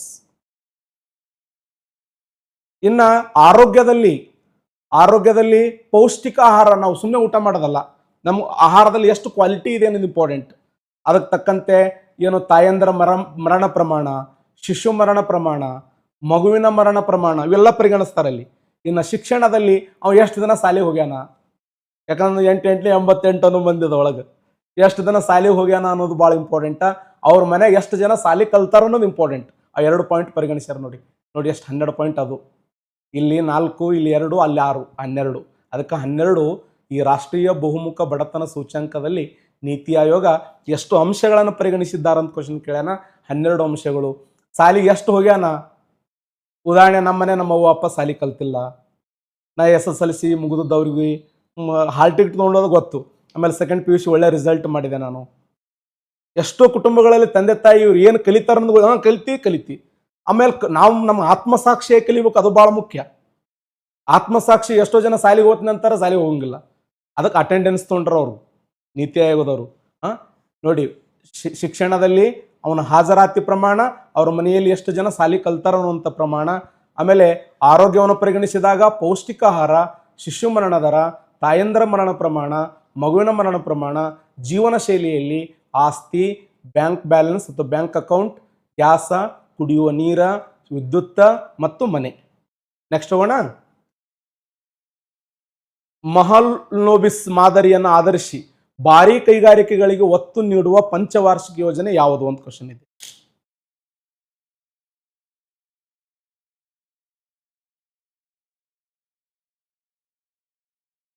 ಮಹಲ್ನೋಬಿಸ್ ಮಾದರಿಯನ್ನು ಆಧರಿಸಿ ಭಾರಿ ಕೈಗಾರಿಕೆಗಳ ಯೋಜನೆ. Super, excellent. ಪ್ರೆಸೆಂಟ್ ಭಾರತ ದೇಶದಲ್ಲಿ ಈಗಾಗಲೇ 12 ಪಂಚವಾರ್ಷಿಕ ಯೋಜನೆಗಳು ಸಕ್ಸಸ್ ಆಗ್ಯಾವ. ನಾಳೆ ಕ್ವಶನ್ ಕೇಳಬಹುದು, ಭಾರತ ದೇಶದಲ್ಲಿ ಇಲ್ಲಿಯವರೆಗೆ ಎಷ್ಟು ಪಂಚವಾರ್ಷಿಕ ಯೋಜನೆಗಳು ಕಂಪ್ಲೀಟ್ ಆಗಿದ್ದಾವ ಅಂತ ಕ್ವಶನ್ ಕೇಳ. ಭಾರತ ದೇಶದಲ್ಲಿ ಪಂಚವಾರ್ಷಿಕ ಯೋಜನೆಗಳು ಎಷ್ಟು ಕಂಪ್ಲೀಟ್ ಆಗ್ಯಾವ ಅಂತಂದ್ರೆ ಸುಮಾರು 12 ಪಂಚವಾರ್ಷಿಕ ಯೋಜನೆಗಳು ಕಂಪ್ಲೀಟ್ ಆಗ್ಯಾವ. ಪಂಚವಾರ್ಷಿಕ ಯೋಜನೆಗಳನ್ನು ರಷ್ಯಾ ದೇಶದ ಸಂವಿಧಾನದಿಂದ ರೋಲ್ ಪಡ್ಕೊಂಡೆವು. ಪಂಚವಾರ್ಷಿಕ ಯೋಜನೆಗಳ ಒಂದು ವಿಶೇಷ ಏನು ಅಂತಂದ್ರೆ ಈ ಸರ್ ಎಂ ವಿಶ್ವೇಶ್ವರ ಅವರು ಒಂದು ಗ್ರಂಥ ಬರೆದ್ರು 1934ರಲ್ಲಿ, ಪ್ಲಾನಡ್ ಎಕನಾಮಿ ಫಾರ್ ಇಂಡಿಯಾ ಅನ್ನುವಂಥ ಗ್ರಂಥ. ಆ ಗ್ರಂಥವನ್ನು ಪಂಚವಾರ್ಷಿಕ ಯೋಜನೆಗಳ ಬೈಬಲ್ ಅಂತ ಕರೀತಾರೆ. ಪ್ರಥಮ ಪಂಚವಾರ್ಷಿಕ ಯೋಜನೆ ಅದನ್ನ ಹೆರಾಲ್ಡ್ ಮಾದರಿ ಯೋಜನೆ ಅಂತ ಓದ್ತೀವಿ. ಎರಡನೇ ಪಂಚವಾರ್ಷಿಕ ಯೋಜನೆಯಲ್ಲಿ ಭಾರಿ ಕೈಗಾರಿಕೆಗಳು ಮಹಲ್ ಲೋಬಿಸ್ ಯೋಜನೆ ಅಂತ ಕರಿತೀವಿ. ಮೂರನೇ ಪಂಚವಾರ್ಷಿಕ ಯೋಜನೆ ಅಂತೂ ಸತ್ಯನ ಸಾಯ್ತದೆ. ಯಾಕ? ಚೀನಾ ಭಾರತ ಯುದ್ಧ, ಭಾರತ ಪಾಕಿಸ್ತಾನ ಯುದ್ಧ, ಜವಾಹರ್ಲಾಲ್ ನೆಹರು ಅವರು ನಮ್ಮಿಂದ ಅಗಲಿದರು. ಲಾಲ್ ಬಹದ್ದೂರ್ ಶಾಸ್ತ್ರಿ ಅವರು ಭಾರತ ಮತ್ತು ಪಾಕಿಸ್ತಾನದ ಮಧ್ಯೆ ಯುದ್ಧ ನಡೆದಾಗ ರಷ್ಯಾ ದೇಶದ ತಾಸ್ಕೆಂಟ್ ಅನ್ನುವಂಥ ಸ್ಥಳದಲ್ಲಿ ಅವರು ನಮ್ಮ ನಗಲಿದರು. ಬಹಳ ದೊಡ್ಡ ಹೋರಾಟಗಾರರು ಲಾಲ್ ಬಹದ್ದೂರ್ ಶಾಸ್ತ್ರಿ ಅವರು. ಅಷ್ಟೇ ಅಲ್ಲ, 3 ವರ್ಷ ಸತತ ಬರಗಾಲ, ಕ್ಷಾಮ, ರೋಗ ರುಜಿನ ಬಂದು, ಕುಷ್ಠ ರೋಗ ಬಂದು, ಶೆಟ್ಬ್ಯಾನ ಬಂದು ಊರ ಸುಮ್ ಕುತ್ತಲ್ಲಿ ಚಡಸತ್ತಾವ. ಅದಕ್ಕೆ 3ನೇ ಪಂಚವಾರ್ಷಿಕ ಯೋಜನೆ ಕೂಡ ಹೋಗ್ಬಿಡುತ್ತೆ. 4ನೇ ಪಂಚವಾರ್ಷಿಕ ಯೋಜನೆಯನ್ನು ಗಾಡಿಗಳ ಯೋಜನೆ ಅಂತ ಓದ್ತೀವಿ. 5ನೇ ಪಂಚವಾರ್ಷಿಕ ಯೋಜನೆಯನ್ನ ಗರೀಬಿ ಹಟಾವ ಯೋಜನೆ ಅಂತ ಓದ್ತೀವಿ. 6ನೇ ಪಂಚವಾರ್ಷಿಕ ಯೋಜನೆಯಲ್ಲಿ ಏನು ವಿಶೇಷವಾಗಿ ನಬಾರ್ಡ್ ಬ್ಯಾಂಕ್ ಸ್ಥಾಪನೆ ಆಯಿತು, ಎಕ್ಸಿಮ್ ಬ್ಯಾಂಕ್ ಸ್ಥಾಪನೆ ಆಯಿತು, ಇಂದಿರಾ ಗಾಂಧಿ ಅವರು ಇಂಪ್ರೂವ್ಮೆಂಟ್ ಮಾಡಿದರು. 7ನೇ ಪಂಚವಾರ್ಷಿಕ ಯೋಜನೆ ಇಂಪ್ರೂವ್ಮೆಂಟ್ ಆಯಿತು. ಇನ್ನು 8ನೇ ಪಂಚವಾರ್ಷಿಕ ಯೋಜನೆಯನ್ನು ಮಾನವ ಅಭಿವೃದ್ಧಿ ಯೋಜನೆ ಅಂತ ಓದ್ತೀವಿ. 9ನೇ ಪಂಚವಾರ್ಷಿಕ ಯೋಜನೆಯಲ್ಲಿ ರಾಷ್ಟ್ರೀಯ ಹೆದ್ದಾರಿಗಳು, ಎಂಥರದ ಹೆದ್ದಾರಿಗಳು, ಯಾರು? ಅಟಲ್ ಬಿಹಾರಿ ವಾಜಪೇಯಿ ಅವರು. ಪ್ರಧಾನಮಂತ್ರಿ ಗ್ರಾಮ ಸಡಕ್ ಯೋಜನೆ ಆಗಿರಬಹುದು, ಆಮೇಲೆ ಚತುಷ್ಕೋನ ಯೋಜನೆ ಆಗಿರಬಹುದು, ಆಮೇಲೆ ಯಾವುದು ಸುವರ್ಣ ಚತುಷ್ಕೋನ ಯೋಜನೆ, ಬಹಳ ಅದ್ಭುತವಾದ ಯೋಜನೆಗಳನ್ನು ಜಾರಿಗೆ ತಂದ್ರು. ಗಂಗಾ ಕಲ್ಯಾಣ ಯೋಜನೆ ಜಾರಿಗೆ ತಂದ್ರು. ಯಾಕೆ ಹಂಗೆ ಕಾಯ್ತಾರೆ ನನಗೇನು ಗೊತ್ತದು. ನೋಡಿ, 3ನೇ ಪಂಚವಾರ್ಷಿಕ ಯೋಜನೆ ಯಾಕೆ ಹಂಗೆ ಕಾಗ್ಯಾದ್ರಿ ಅದು ದೊಡ್ಡ ಶೇಣಿದ ಸುದ್ದಿ. ಸುಮ್ ಕುಂದ್ರೆಲ್ಲ ಹೇಳ್ಕೊಡ್ತೀನಿ, ಎಲ್ಲ ಕ್ಲಾಸ್ ಕೇಳ ನಂದು ಎಲ್ಲ ಈಗ ಕಲಿಬೇಕು ನಾವು. ಎಷ್ಟು ಕ್ಯೂರಿಯಾಸಿಟಿ ಅಂದ್ ನೋಡ ಅವಾಗ. 1ನೇ ಪಂಚವಾರ್ಷಿಕ ಯೋಜನೆಯಲ್ಲಿ ಒಳ್ಳೆ ಅಣೆಕಟ್ಟುಗಳನ್ನು ಕಟ್ಟಿದ್ರು. ಯಾವುದು? ಬಾಕ್ರನಂಗಲ ಅಣೆಕಟ್ಟನ್ನು ಕಟ್ಟಿದ್ರು. ಇಡ್ಕಲ್ಲ ಯಾವುದು ಹಿರಾಕುಡ್ಡ ಅಣೆಕಟ್ಟನ್ನು ಕಟ್ಟಿದ್ರು. ಪ್ರಥಮ ಪಂಚವಾರ್ಷಿಕ ಸಿಂದ್ರಿ ಎಂಬ ಸ್ಥಳದಲ್ಲಿ ರಾಸಾಯನಿಕ ರಸಗೊಬ್ಬರ ಕಾರ್ಖಾನೆಯನ್ನು ಪ್ರಾರಂಭ ಮಾಡಿದರು. 1ನೇ ಯೋಜನೆ ಕೃಷಿ ಪ್ರಧಾನ ಯೋಜನೆ, 2ನೇದು ಕೈಗಾರಿಕಾ ಪ್ರಧಾನ ಯೋಜನೆ, 3ನೇದು ಸೇವಾ ಪ್ರಧಾನ ಯೋಜನೆ. ಬಟ್ 3ನೇ ಯೋಜನೆ ಕೈ ಕೊಡಿತು. 4ನೇ ಯೋಜನೆ ಬಹಳ ಚೆನ್ನಾಗಿ, ಅದನ್ನು ಕೂಡ ಸಕ್ಸಸ್ ಆಯಿತು. ಸಕ್ಸಸ್ ಆಗ್ತಿತ್ತಪ್ಪ ಈ ಬಾಂಗ್ಲಾ ಪಾಕಿಸ್ತಾನ ಯುದ್ಧದಲ್ಲ. ಆ್ಯಕ್ಚುಲಿ ನಮ್ಮ ಪುಣ್ಯ, ಬಾಂಗ್ಲಾದೇಶದ ಸ್ವತಂತ್ರ ಪಡಿಬೇಕಾದ್ರೆ ಬಾಂಗ್ಲಾದೇಶದ ಜನಸಂಖ್ಯೆ ಒಟ್ಟು ಕೂಡಿ 14ರಿಂದ 15 ಕೋಟಿ ಜನಸಂಖ್ಯೆ ಇದೆ. ಇವತ್ತಿಗೂ ಬಾಂಗ್ಲಾ ವಿಮೋಚನಾ ಪ್ರಶಸ್ತಿ ನಮಗೆ ಕೊಡ್ತಾರೆ. ನಮ್ಮ ಹೆಸರ ಮ್ಯಾಗ ಅವರು ಸ್ವತಂತ್ರ ಪಡ್ಕೊಂಡಾರ, ನಮ್ಮ ವಿರುದ್ಧ ಹೋರಾಟ ಮಾಡ್ತೀನಿ ಅಂತ ಅವು ಅಂತಾವ. ಆ್ಯಕ್ಚುಲಿ 1971ರಾಗ ಭಾರತ ಹಾಗೂ ಬಾಂಗ್ಲಾದೇಶ ವಿಮೋಚನೆ ಆಗಬೇಕಾದ್ರೆ ನಾವು 4ನೇ ಪಂಚವಾರ್ಷಿಕ ಯೋಜನೆ ಬಲಿ ಕೊಟ್ಟೆವು. 5ನೇ ಪಂಚವಾರ್ಷಿಕ ಯೋಜನೆಯಲ್ಲಿ ಗರೀಬಿ ಹಟಾವು, 20 ಅಂಶಗಳ ಕಾರ್ಯಕ್ರಮ, ಉಳುವವನೇ ಭೂಮಿಯ ಒಡೆಯ, ಎಂತ ಅದ್ಭುತವಾದ ಯೋಜನೆ ಇಂದಿರಾ ಗಾಂಧಿ ಅವರ ಕಾಲದಲ್ಲಿ. ಮುಂದೆ 6ನೇ ಪಂಚವಾರ್ಷಿಕ ಯೋಜನೆಯಲ್ಲಿ ರಾಷ್ಟ್ರೀಯ ಸಮಗ್ರ ಗ್ರಾಮೀಣ ಯೋಜನೆ ಜಾರಿಗೆ ಬಂತು. ಎಕ್ಸಿಮ್ ಬ್ಯಾಂಕ್ ಸ್ಥಾಪನೆ ಆದವು, ನಬಾರ್ಡ್ ಬ್ಯಾಂಕ್ ಸ್ಥಾಪನೆ ಆಯಿತು, 14 ಬ್ಯಾಂಕ್ಗಳ ರಾಷ್ಟ್ರೀಕರಣ ಆಯಿತು. 1980ರಾಗ 14 ಬ್ಯಾಂಕ್ಗಳ ರಾಷ್ಟ್ರೀಕರಣ, ಬಹಳ ಅದ್ಭುತವಾಗಿರುವಂಥ ಯೋಜನೆ ಎಲ್ಲವು. ಇಂದಿರಾ ಗಾಂಧಿ ಮಾಡಿದ್ದೆಲ್ಲವೂ ಬೆಂಕಿ ಯೋಜನೆಗಳು. ನೆಕ್ಸ್ಟ್ ನೋಡೋಣ. ಸರಿಯಾದಂಥ ಉತ್ತರ 2ನೇ ಪಂಚವಾರ್ಷಿಕ. 2ನೇ ಪಂಚವಾರ್ಷಿಕ ಯೋಜನೆಯನ್ನು ಯಾಕೆ ಭಾರಿ ಕೈಗಾರಿಕೆ ಯೋಜನೆ ಅಂತ ಕರೀತಾರೆ ಅಂದರೆ 3 ಬೃಹತ್ ಪ್ರಮಾಣದ ಉಕ್ಕು ಕಬ್ಬಿಣ ಕಾರ್ಖಾನೆಗಳು ಪ್ರಾರಂಭ ಆಯಿತು. ದುರ್ಗಾಪುರ ಉಕ್ಕು ಕಬ್ಬಿಣ ಕಾರ್ಖಾನೆ, ಬಾಕ್ರನಂಗಲ್ ಬಿರಾಕೂರ್ ಅನ್ನುವಂಥ ಒಂದು ಉಕ್ಕು ಕಬ್ಬಿಣ ಕಾರ್ಖಾನೆ, 3 ಪ್ರಧಾನವಾಗಿರುವಂಥ ದೇಶಗಳೊಂದಿಗೆ ಒಪ್ಪಂದವನ್ನು ಮಾಡಿಕೊಂಡು 3 ಬೃಹತ್ ಉಕ್ಕು ಕಬ್ಬಿಣ ಕಾರ್ಖಾನೆಯನ್ನ ಭಾರತ ದೇಶದಲ್ಲಿ ಪ್ರಾರಂಭ ಮಾಡಿದ್ದರಿಂದ ಇದನ್ನು ಏನಂತ ಕರಿತೀವಿ ಅಂತಂದ್ರೆ ಭಾರಿ ಕೈಗಾರಿಕೆಗಳ ಯೋಜನೆ ಅಂತ ಓದ್ತೀವಿ. ಯಾವ ಡುಮ್ ಯೋಜನೆ ನಾವು ನಿಮ್ಮ ಮಾಯಿ ನಮ್ಮ ಕ್ಲಾಸ್ ಕೇಳು. ಡುಮ್ ಯೋಜನೆ ಇಲ್ಲಾಕ್ ಬರ್ತದ? ಹೆರಾಲ್ಡ್ ಮಾದರಿ ಯೋಜನೆ ಅದು, ಡುಮ್ ಅಲ್ಲದು. ಭಾರತಕ್ಕೆ ಅತಿ ಹೆಚ್ಚು ಕಚ್ಚಾ ತೈಲ ಪೂರೈಸುವ ದೇಶಗಳ ಕಾಲಾನುಕ್ರಮ. ನಮ್ಮ ದೇಶಕ್ಕೆ ಹೈಯೆಸ್ಟ್ ಕಚ್ಚಾ ತೈಲನ್ನು ಯಾವ ದೇಶಗಳಿಂದ ಅನುಕ್ರಮವಾಗಿ ಆಮದು ಮಾಡ್ಕೋತೀವಿ ಅಂತ ಕ್ವಶನ್ ಇದೆ. ಆನ್ಸರ್ ಮಾಡ್ರಿ ಎಲ್ಲರೂ. ಭಾರತಕ್ಕೆ ಅತಿ ಹೆಚ್ಚು ಕಚ್ಚಾ ತೈಲ ಪೂರೈಸಿದ ದೇಶಗಳ ಕಾಲಾನುಕ್ರಮವನ್ನ ಈ ಕೆಳಗಿನಲ್ಲಿ ಯಾವುದು ಸರಿಯಾಗಿ ಸೂಚಿಸುತ್ತದೆ? ರಷ್ಯಾ ದೇಶ ನೋಡಿ, ಹೈಯೆಸ್ಟ್ ನಾವು ರಷ್ಯಾ ದೇಶ ಅಂತ ತರಿಸ್ತೀವಿ. ಯಾಕಂದ್ರೆ ಸ್ವಲ್ಪ ಹೋರಾಟ ನಡೆದವಲ್ಲ, ಆ ಉದ್ದೇಶಕ್ಕಾಗಿ ರಷ್ಯಾ, ಇರಾಕ್, ಸೌದಿ ಅರೇಬಿಯಾ ಇದ್ರ ಸ್ವಲ್ಪ ಇಕ್ರ ಮೇಲೆ ನೋಡ್ರಿ. ನಾ ಕ್ವಶನ್ಗಳ ಹೆಂಗೆ ಫೋಕಸ್ ಮಾಡಿ ನೋಡಿ. ಎಕನಾಮಿಕ್ಸ್ ಕ್ಲಾಸ್ ಒಂದೇ ತಾಸು ಮಾಡಿದ್ರು ಒಂದೇ ತಾಸನೇ ಬೆಂಕಿ ಆಗ್ಬೇಕದು. ಸುಮ್ಮನೆ ತೂ ಓದೋದಲ್ಲ, ಎಲ್ಲ ಬೆಳತಂಕ ಕೂತ್ಕೊಂಡು ಎಲ್ಲ ಕ್ವಶನ್ಗಳು ಕವರ್ ಮಾಡೀನಿ ಅದ್ರಾಗ. ಇಂಥ ಒಂದು 100-150 ಕ್ವಶನ್ ಡಿಸ್ಕಸ್ ಮಾಡಿದೇವೆ ಅಂದ್ರೆ ನಿಮ್ಗೊಂದು ಐಡಿಯಾ ಬರ್ತದೆ ಯಾವ ರೀತಿ ಎಕನಾಮಿಕ್ಸ್ನಲ್ಲಿ ಕ್ವಶನ್ ಕೇಳ್ತಾನೆ. ಜಲ್ದಿ ಪಾಸ್ ಆಗ್ಬೇಕು ಎಕ್ಸಾಮ್, ಅದು ಬಹಳ ಮುಖ್ಯ. ಎಸ್, ಹೈಯೆಸ್ಟ್ ಸೌದಿ ಅರೇಬಿಯಾದಿಂದ ಇರಾಕ್ ದೇಶ, ರಷ್ಯಾ, ಇರಾಕ್, ಸೌದಿ ಅರೇಬಿಯಾ ಮತ್ತು UAE ಈ 4 ದೇಶಗಳಿಂದ ಈ ಒಂದು ಕಚ್ಚಾ ತೈಲಗಳನ್ನು ನಾವು ಆಮದು ಮಾಡಿಕೊಳ್ಳುತ್ತದೆ. ಇದು ಎರಡನೇ ಕ್ವಶನ್. ಇದು ಒಂದನೇ ಕ್ವಶನ್, ಇದು ಎರಡನೇ ಕ್ವಶನ್. ಮೂರನೇ ಕ್ವಶನ್, ಕೆಳಗಿನ ಹೇಳಿಕೆಗಳನ್ನು ಗಮನಿಸಿ. ಇತ್ತೀಚೆಗೆ ಸುದ್ದಿಯಲ್ಲಿರುವಂತ BVG ರಾಮ್ಜಿ ಎಂಬುದು ನರೇಗಾ ಯೋಜನೆಯಡಿ ಪರಿಚಯಿಸಲಾದ ಕೃತಕ ಬುದ್ಧಿಮತ್ತೆ ಆಧಾರಿತ ನಕಲಿ ಕಾರ್ಡ್ ಪತ್ತೆ ಹಚ್ಚುವ ಹೊಸ ಸಾಫ್ಟ್ವೇರ್ ಆಗಿದೆ. ಒಂದನೇ ಕ್ವಶನ್. ಎರಡನೇ ಕ್ವಶನ್, ಮಹಾತ್ಮ ಗಾಂಧಿ ರಾಷ್ಟ್ರೀಯ ಗ್ರಾಮೀಣ ಉದ್ಯೋಗ ಖಾತ್ರಿ ಯೋಜನೆಯು ಗ್ರಾಮೀಣ ಅಭಿವೃದ್ಧಿ ಸಚಿವಾಲಯದ ವ್ಯಾಪ್ತಿಗೆ ಬರುತ್ತದೆ. ಈ ಯೋಜನೆ ಪ್ರತಿ ಗ್ರಾಮೀಣ ಕುಟುಂಬಕ್ಕೆ ಒಂದು ಆರ್ಥಿಕ ವರ್ಷದಲ್ಲಿ ಕನಿಷ್ಠ 150 ದಿನಗಳ ಕಾಲ ಖಾತ್ರಿ ಉದ್ಯೋಗವನ್ನು ಒದಗಿಸ್ತದ ಅಂತಿದೆ. ಸೂಪರ್. ಸರಿಯಾದಂಥ ಉತ್ತರ ಬಿ ಮಾತ್ರ ಸರಿ ನೋಡಿ, ಇಲ್ಲಿ ಬಿ ಮಾತ್ರ. ಯಾಕಂದ್ರೆ 150 ದಿನ ಅಲ್ಲ, ಅದು 125 ದಿನ ಪ್ರೆಸೆಂಟ್. ಮೊದಲ 100 ದಿನ ಕೊಡ್ತೀನಿ ಅಂತ ಹೇಳಿದ್ರು ಅವರು. ಆಕ್ಚುಲಿ ಕಾಯ್ದೆ ಜಾರಿಗೆ ಬಂದು 2005, ಜಾರಿಗೆ ಬಂದಿದ್ದು 2006, ರೂಪಿಸಿದ್ದು 2005, ಮನ್ರೇಗಾ ಆಗಿದ್ದು 2009. ಮೊದಲ ನರೇಗಾ ಇತ್ತದು, ರಾಷ್ಟ್ರೀಯ ಉದ್ಯೋಗ ಖಾತ್ರಿ ಯೋಜನೆ ಇತ್ತು. ಪ್ರಪಂಚದ ಅತಿ ದೊಡ್ಡ ಏನು ಉದ್ಯೋಗವನ್ನು ಕೊಟ್ಟಂತ ಯೋಜನೆ ಇದು. ಮನಮೋಹನ್ ಸಿಂಗರ ಕಾಲದಲ್ಲಿ ಜಗತ್ತಿನ ಅತಿ ದೊಡ್ಡ ಉದ್ಯೋಗ ಭದ್ರತಾ ಮತ್ತು ಯೋಜನಾಬದ್ಧವಾಗಿ ಪ್ರೆಸೆಂಟ್ 125 ದಿನ. ಆ ಮನ್ರೇಗಾ ಅನ್ನುವಂಥ ಯೋಜನೆಯನ್ನು ನಡೆಸೋರು ಯಾರು ಅಂತಂದ್ರೆ ಗ್ರಾಮೀಣ ಅಭಿವೃದ್ಧಿ ಸಚಿವಾಲಯದ ವ್ಯಾಪ್ತಿಯಲ್ಲಿ ಬರ್ತದೆ. ಈ ಯೋಜನೆ ಪ್ರತಿ ಗ್ರಾಮೀಣ ಕುಟುಂಬಕ್ಕೆ ಒಂದು ಆರ್ಥಿಕ ವರ್ಷದಲ್ಲಿ 125. ಯಾಕಂದ್ರೆ ಗ್ರಾಮೀಣ ಭಾಗದಾಗ ಮಳೆ ಇಲ್ಲಾರ ಜನರಿಗೆ ಉದ್ಯೋಗ ಕೊಡಬೇಕು ಗ್ರಾಮ ಪಂಚಾಯತಿ ಅಡಿಯಲ್ಲಿ ಅಂತ ತಿಳ್ಕೊಂಡು ಈಗ 100 ಇತ್ತು, ಈಗ 125 ದಿನ ಮಾಡ್ಯಾರ. ಆ ಉದ್ದೇಶಕ್ಕಾಗಿ 2 ಮಾತ್ರ ಸರಿಯಾಗಿದೆ ಅಂತ. ನೆಕ್ಸ್ಟ್ ಕ್ವಶನ್, ಕೆಳಗಿನ ದೇಶಗಳನ್ನು ಗಮನಿಸಿ. Kuwait, Oman, Venezuela, Russia, Iran. ಇದ್ರ ಮೇಲೆ ಜಾಸ್ತಿ ಪ್ರಶ್ನೆ ಮಾಡುವ ಸಾಧ್ಯತೆಗಳನ್ನ ನೋಡಿ. ಯಾಕಂದ್ರೆ ಯುದ್ಧ ನಡೀಲಕತ್ತ, ಹೊಡೆದಾಡಿ ಸಾಯ್ಲಾಕತ್ತಾವು. ಹೊಡೆದಾಡಿ ಸಾಯೋದ್ರಿಂದ ಈ ತರ ಕ್ವಶನ್ ಕೇಳುವಂತ ಸಾಧ್ಯತೆ ಐತಿ. ಏನ್ ಕ್ವಶನ್ ಇದೆ ಅದು? ಕೆಳಗಿನ ದೇಶಗಳನ್ನು ಗಮನಿಸಿ. Kuwait, Oman, Venezuela, Russia, Iran ಮೇಲೆ ನೀಡಲಾದ ದೇಶಗಳಲ್ಲಿ ಯಾವುದು ಒಪೆಕ್ ಒಕ್ಕೂಟದ ಸದಸ್ಯ ದೇಶಗಳಲ್ಲ ಅಂತ ಕೊಟ್ಟಿದ್ದಾನೆ. 1, 3, 5, 2 ಮತ್ತು 4, 3, 4, 5, 2, 3, 4 ಒಪೆಕ್ನ ಸದಸ್ಯ ರಾಷ್ಟ್ರಗಳು.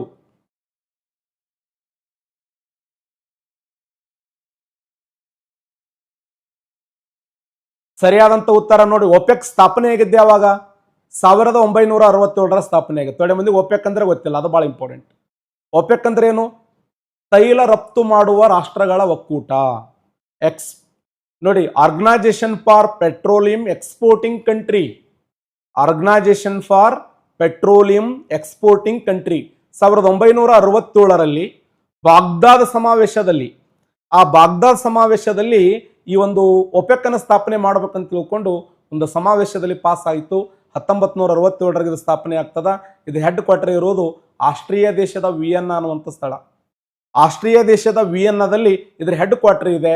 ಇದರ ಮೂಲ ಸದಸ್ಯ ರಾಷ್ಟ್ರಗಳನ್ನು ಕೇಳುವಂತ ಸಾಧ್ಯತೆ ಇದೆ. ಇದರ ಮೂಲ ಸದಸ್ಯ ರಾಷ್ಟ್ರಗಳು ಯಾವಂದ್ರೆ, ಒಂದು ಸೌದಿ ಅರೇಬಿಯಾ, ನೆನಪಿಡಿ ಇಂಪಾರ್ಟೆಂಟ್. ಎರಡನೇದ್ದು ಇರಾನ್, ಇರಾಕ್, ಕುವೈತ್, ಮತ್ತೆ ಇನ್ನೊಂದು ವೆನೆಜುವೆಲಾ. ಇವೆಲ್ಲ ನಮ್ಮ ಕಂಟ್ರಿಗಳೇ, ಏಷ್ಯಾ ಖಂಡದ ಕಂಟ್ರಿಗಳಿವು. Saudi Arabia, Iran, Iraq, Kuwait. ಅದರ ದಕ್ಷಿಣ ಅಮೆರಿಕದಲ್ಲಿ ವೆನೆಜುವೆಲಾ ಅನ್ನುವಂಥ ರಾಷ್ಟ್ರ ಇದೆ. ಆ ವೆನೆಜುವೆಲಾ ಅನ್ನುವಂಥ ರಾಷ್ಟ್ರ ಏನಿದೆ ಅಲ್ಲ, ಆ ರಾಷ್ಟ್ರಗಳು ಮೂಲ ಸದಸ್ಯ ರಾಷ್ಟ್ರಗಳು. ಈ ಪ್ರಸ್ತುತ ಸದಸ್ಯ ರಾಷ್ಟ್ರಗಳ ಸಂಖ್ಯೆ ಎಷ್ಟು ಹೇಳ್ರಿ ನೋಡೋಣ? 10, 11, 13, 12. ನೋಡಮ್ಮ, ಆನ್ಸರ್ ಮಾಡ್ರಿ. ಮೂಲ ಸದಸ್ಯ ರಾಷ್ಟ್ರಗಳು ಪ್ರೆಸೆಂಟ್ ಎಷ್ಟದಾವ ಹೇಳ್ರಿ ನೋಡೋಣ? ಪ್ರಸ್ತುತ ಸದಸ್ಯ ರಾಷ್ಟ್ರಗಳು. ಸೂಪರ್ ಪ್ರತಾಪ್, ಕರೆಕ್ಟ್ ಆನ್ಸರ್ ಮಾಡಿ ಪಿ. ಸರಿಯಾದಂತ ಉತ್ತರ ಪ್ರಸ್ತುತ 11 ಸದಸ್ಯ ರಾಷ್ಟ್ರಗಳದ ನೋಡಿ. 11 ಸದಸ್ಯ ರಾಷ್ಟ್ರಗಳು. ಸೌದಿ ಅರೇಬಿಯಾ ಇದೆ, ಇರಾನ್ ಇದೆ, ಇರಾಕ್ ಇದೆ, ವೆನೆಜುವೆಲಾ ಇದೆ, ಅಲ್ಜೇರಿಯಾ ಇದೆ, ರಿಪಬ್ಲಿಕ್ ಆಫ್ ಕಾಂಗೋ ಅನ್ನುವಂಥ ದೇಶ ಇದೆ, ಗಿನಿಯಾ ಇದೆ, ಲಿಬಿಯಾ ಇದೆ. ಪ್ರೆಸೆಂಟ್ ರಾಷ್ಟ್ರಗಳ ಸಂಖ್ಯೆ ಎಷ್ಟಂದ್ರೆ 11 ರಾಷ್ಟ್ರಗಳದಾವೆ. ಪ್ರಸ್ತುತ 11 ಸದಸ್ಯ ರಾಷ್ಟ್ರಗಳು. ಹೆಡ್ ಕ್ವಾರ್ಟರ್ ಕೇಳ್ತಾನೆ, ಆಸ್ಟ್ರಿಯಾ ದೇಶದ ವಿಯೆನ್ನಾ, ಒಪೆಕ್ನ ಹೆಡ್ ಕ್ವಾರ್ಟರ್. ಯಾವ್ಯಾವ ದೇಶ ಇಲ್ಲ ಇದ್ರಾಗಂದ್ರ? ಪ್ರೆಸೆಂಟ್ ರಷ್ಯಾ ದೇಶ ಇಲ್ಲ, ಆಮೇಲೆ ಒಮನ್ ದೇಶ ಇಲ್ಲ, ಇರಾನ್ ಇದೆ, ವೆನೆಜುವೆಲಾ ಇದೆ, ಕುವೈತ್ ಇದೆ, ಸೌದಿ ಅರೇಬಿಯಾ ಇದೆ, ಇರಾಕ್ ಇದೆ, ಅಲ್ಜೇರಿಯಾ ಇದೆ, ರಿಪಬ್ಲಿಕ್ ಆಫ್ ಕಾಂಗೋ ಅನ್ನುವಂಥ ದೇಶ ಇದೆ. ಗಿನಿಯಾ ಇದೆ, ಲಿಬಿಯಾ ಇದೆ, ನೈಜೀರಿಯಾ ದೇಶ ಇದೆ. Next question. ಭಾರತದಿಂದ ಅತಿ ಹೆಚ್ಚು ಸರಕುಗಳನ್ನು ಆಮದು ಮಾಡಿಕೊಳ್ಳುವ, ಅಂದರೆ ಭಾರತದ ರಫ್ತು ಪಾಲುದಾರ ಕೆಳಗಿನ ದೇಶಗಳ ಅವುಗಳ ವ್ಯಾಪಾರದ ಮೌಲ್ಯಕ್ಕೆ ಅನುಗುಣವಾಗಿ, ಅಂದ್ರೆ ಭಾರತ ಅತಿ ಹೆಚ್ಚು ಸರಕುಗಳನ್ನು ಯಾವ ದೇಶಗಳಿಂದ ಆಮದು ಮಾಡಿಕೊಳ್ಳುತ್ತದೆ ಅಂತ ಕ್ವಶನ್ ಇದೆ. ಆಮದು ಅಂದ್ರೆ ಏನು? ತರಿಸ್ಕೊಳ್ಳೋದು. ರಫ್ತು ಅಂದ್ರೆ ಏನು? ಕಳಿಸೋದು. ಇತ್ತೀಚೆಗೆ ನನ್ನ ಪರಿಸ್ಥಿತಿ ಹೆಂಗೆ ಇದೆ ಅಂತಂದ್ರೆ, ಪ್ರೈಮರಿ ಸ್ಕೂಲ್ಗಳಿಗೆ ಭಾಳ ಜನ ಗೆಸ್ಟ್ ಆಗ್ತಾರೆ. ಸಣ್ಣ ಸಣ್ಣ ಸಣ್ಣ ಸಣ್ಣ ಮಕ್ಕಳು. ಅವು ಡ್ಯಾನ್ಸ್ ಹೆಂಗೆ ಮಾಡಿ ಅವಕ್ಕೆ ಸನ್ಮಾನ ಮಾಡ್ಬೇಕು, ನಾ ಪ್ರಶಸ್ತಿ ಕೊಡಬೇಕು. ಆ ಪ್ರಶಸ್ತಿ ಒಳಗೆ ಬರಾಗ ಮತ್ತೆ ಅವ್ರ ಅವ್ವ ಅಪ್ಪನ ನೋಡ್ಕೊತ ಅವು ಬರು. ಭೂಮಿ ತಂಪಾದಂತೆ ಬಾನು ಇಂಪಾದಂತೆ, ಮ್ಯಾಗಿಂದ ಭೂಮಿ ಕೆಳಗಿಂದ ಬಾನು. ಹೆಂಗಾಲಕ್ಕಿಲ್ಲ, ನಾ ಗೆಸ್ಟ್ ಆಗಿರ್ತೀನಿ. ಮುಂದೆ ಮೇಡಮ್ ನಿಂತ ಭೂಮಿ ಮ್ಯಾಗಿಂದ ಅಲ್ಲಿ ಕೆಳಗಿಂದ ಭೂಮಿ. ಮತ್ತು ಹೃದಯದ ಎಲ್ಲ ಕಣ್ಣಿನಲ್ಲಿ ಕಣ್ಣಿನಿಟ್ಟು ನೋಡಬಾರದು, ಅದು ಡ್ಯಾನ್ಸ್ ನೋಡ್ಬೇಕು. ಅದು ಸರಿಯಾದಂತ ಉತ್ತರ ಯಾವುದು? ಭಾರತದಿಂದ ಅತಿ ಹೆಚ್ಚು ಸರಕುಗಳನ್ನು ಆಮದು ಮಾಡಿಕೊಳ್ಳುವ ರಾಷ್ಟ್ರಗಳು. ನಾವು ಹೈಯೆಸ್ಟ್ ಯಾವ ದೇಶದಿಂದ ಆಮದು ಮಾಡ್ಕೋತೀವಿ? ಗರಿಷ್ಠ ಪ್ರಮಾಣದಲ್ಲಿ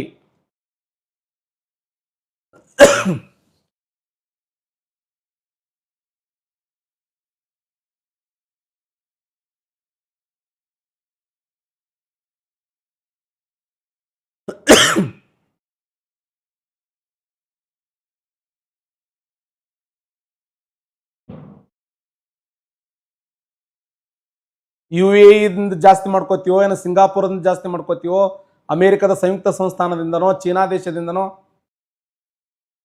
ಇದನ್ನ ಕಮೆಂಟ್ ಬಾಕ್ಸ್ದಾಗ ಹಾಕ್ರಿ ನೋಡೋಣ. ಇದನ್ನ ಎಲ್ಲರೂ ಆಫ್ಲೈನ್ ಕಮೆಂಟ್ ಬಾಕ್ಸ್ದಾಗ ಹಾಕ್ರಿ. ಆಮೇಲೆ ಎಕನಾಮಿಕ್ಸ್ ಕ್ಲಾಸ್ ಹೆಂಗೈತೆ ಅಂತ ಹೇಳ್ರಿ. ಇನ್ನೊಂದು ಲಾಸ್ಟ್ ಕ್ವಶನ್, ಇನ್ನ ಎರಡದವೆ. ಕೆಳಗಿನ ಹೇಳಿಕೆಗಳನ್ನು ಗಮನಿಸಿ. ಇತ್ತೀಚೆಗೆ ಕೇಂದ್ರ ಸರ್ಕಾರವು ಗ್ರಾಹಕ ಬೆಲೆ ಸೂಚ್ಯಂಕ CPI ಮೂಲ ವರ್ಷವನ್ನ ಹಳೆ 2011-12ರಿಂದ 22-23ಕ್ಕೆ ಬದಲಾಯಿಸಲಾಗಿದೆ. ಸಗಟು ಬೆಲೆ ಸೂಚ್ಯಂಕದ ಮೂಲ ವರ್ಷವನ್ನ 2012ರಿಂದ 2024 ಬದಲಾಯಿಸಲಾಗಿದೆ. ಸ್ವಲ್ಪ ಚೇಂಜ್ ಮಾಡ್ಕೊಂಡ್ಬಿಡ್ರಿ, ಎರಡೂ ಅಲ್ಲ. ನಾ ಸ್ವಲ್ಪ ನಿಮ್ಗೆ ಕನ್ಫ್ಯೂಸ್ ಆಗಲಿ ಅಂತ ತಿಳಿದು ಮಾಡೀನಿ. ಇದನ್ನ ಇದಕ್ಕೆ ಸೇರಿಸ್ರಿ, ಇದನ್ನು ಇದಕ್ಕೆ ಸೇರಿಸ್ರಿ, ಇಷ್ಟೇ. CPI ಕನ್ಸ್ಯೂಮರ್ ಪ್ರೈಸ್ ಇಂಡೆಕ್ಸ್ 2024 ಅಂತ ಮಾಡ್ಕೊಡ್ರಿ. WPI ಅಂದ್ರೆ ಹೋಲ್ಸೇಲ್ ಪ್ರೈಸ್ ಇಂಡೆಕ್ಸ್ ಅಂತ ಓದ್ತೀವಿ, ಸಗಟು ಬೆಲೆ ಸೂಚ್ಯಂಕ. ಅದನ್ನ 2022-23ಕ್ಕೆ ಚೇಂಜ್ ಮಾಡ್ಕೊಂಡ್ರ. ಬೇಸ್ ಇಯರ್ ಕೂಡ 2022 ಮತ್ತು 23 economics base year. Okay. CPI 2024, WPI 2022-23. ಓಕೆನಾ? ನೆಕ್ಸ್ಟ್, ಕರ್ನಾಟಕ ರಾಜ್ಯಕೋಶೀಯ ಜವಾಬ್ದಾರಿ ಕಾಯ್ದೆ.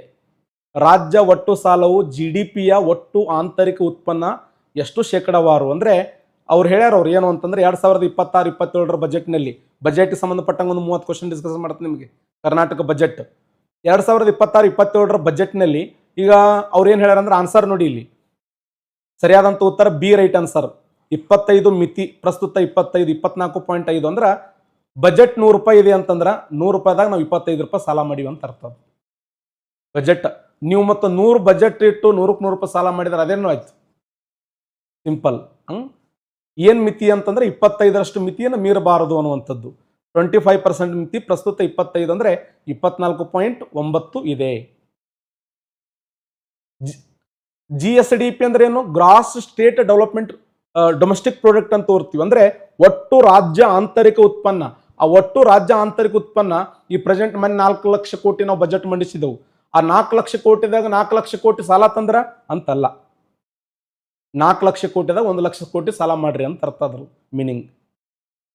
ಹಿಂದಿ ಮೇ ಮೂಲ ಸಾಬ್ ಅಂತ. ಇದೇ ಮಿಕ್ಕಿದ ನನ್ನ ಕನ್ನಡನೇ.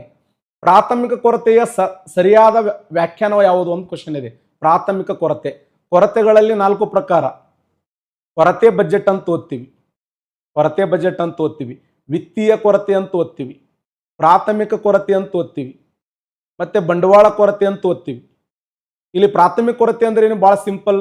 ರಾಜ್ಯಕೋಶೀಯ ಕೊರತೆ ಮತ್ತು ಬಡ್ಡಿ ಪಾವತಿ ನಡುವಿನ ವ್ಯತ್ಯಾಸವನ್ನ ಪ್ರಾಥಮಿಕ ಕೊರತೆ. ಬಹಳ ಸರಿ ಕ್ವಶನ್ ಆಗಿದೆ.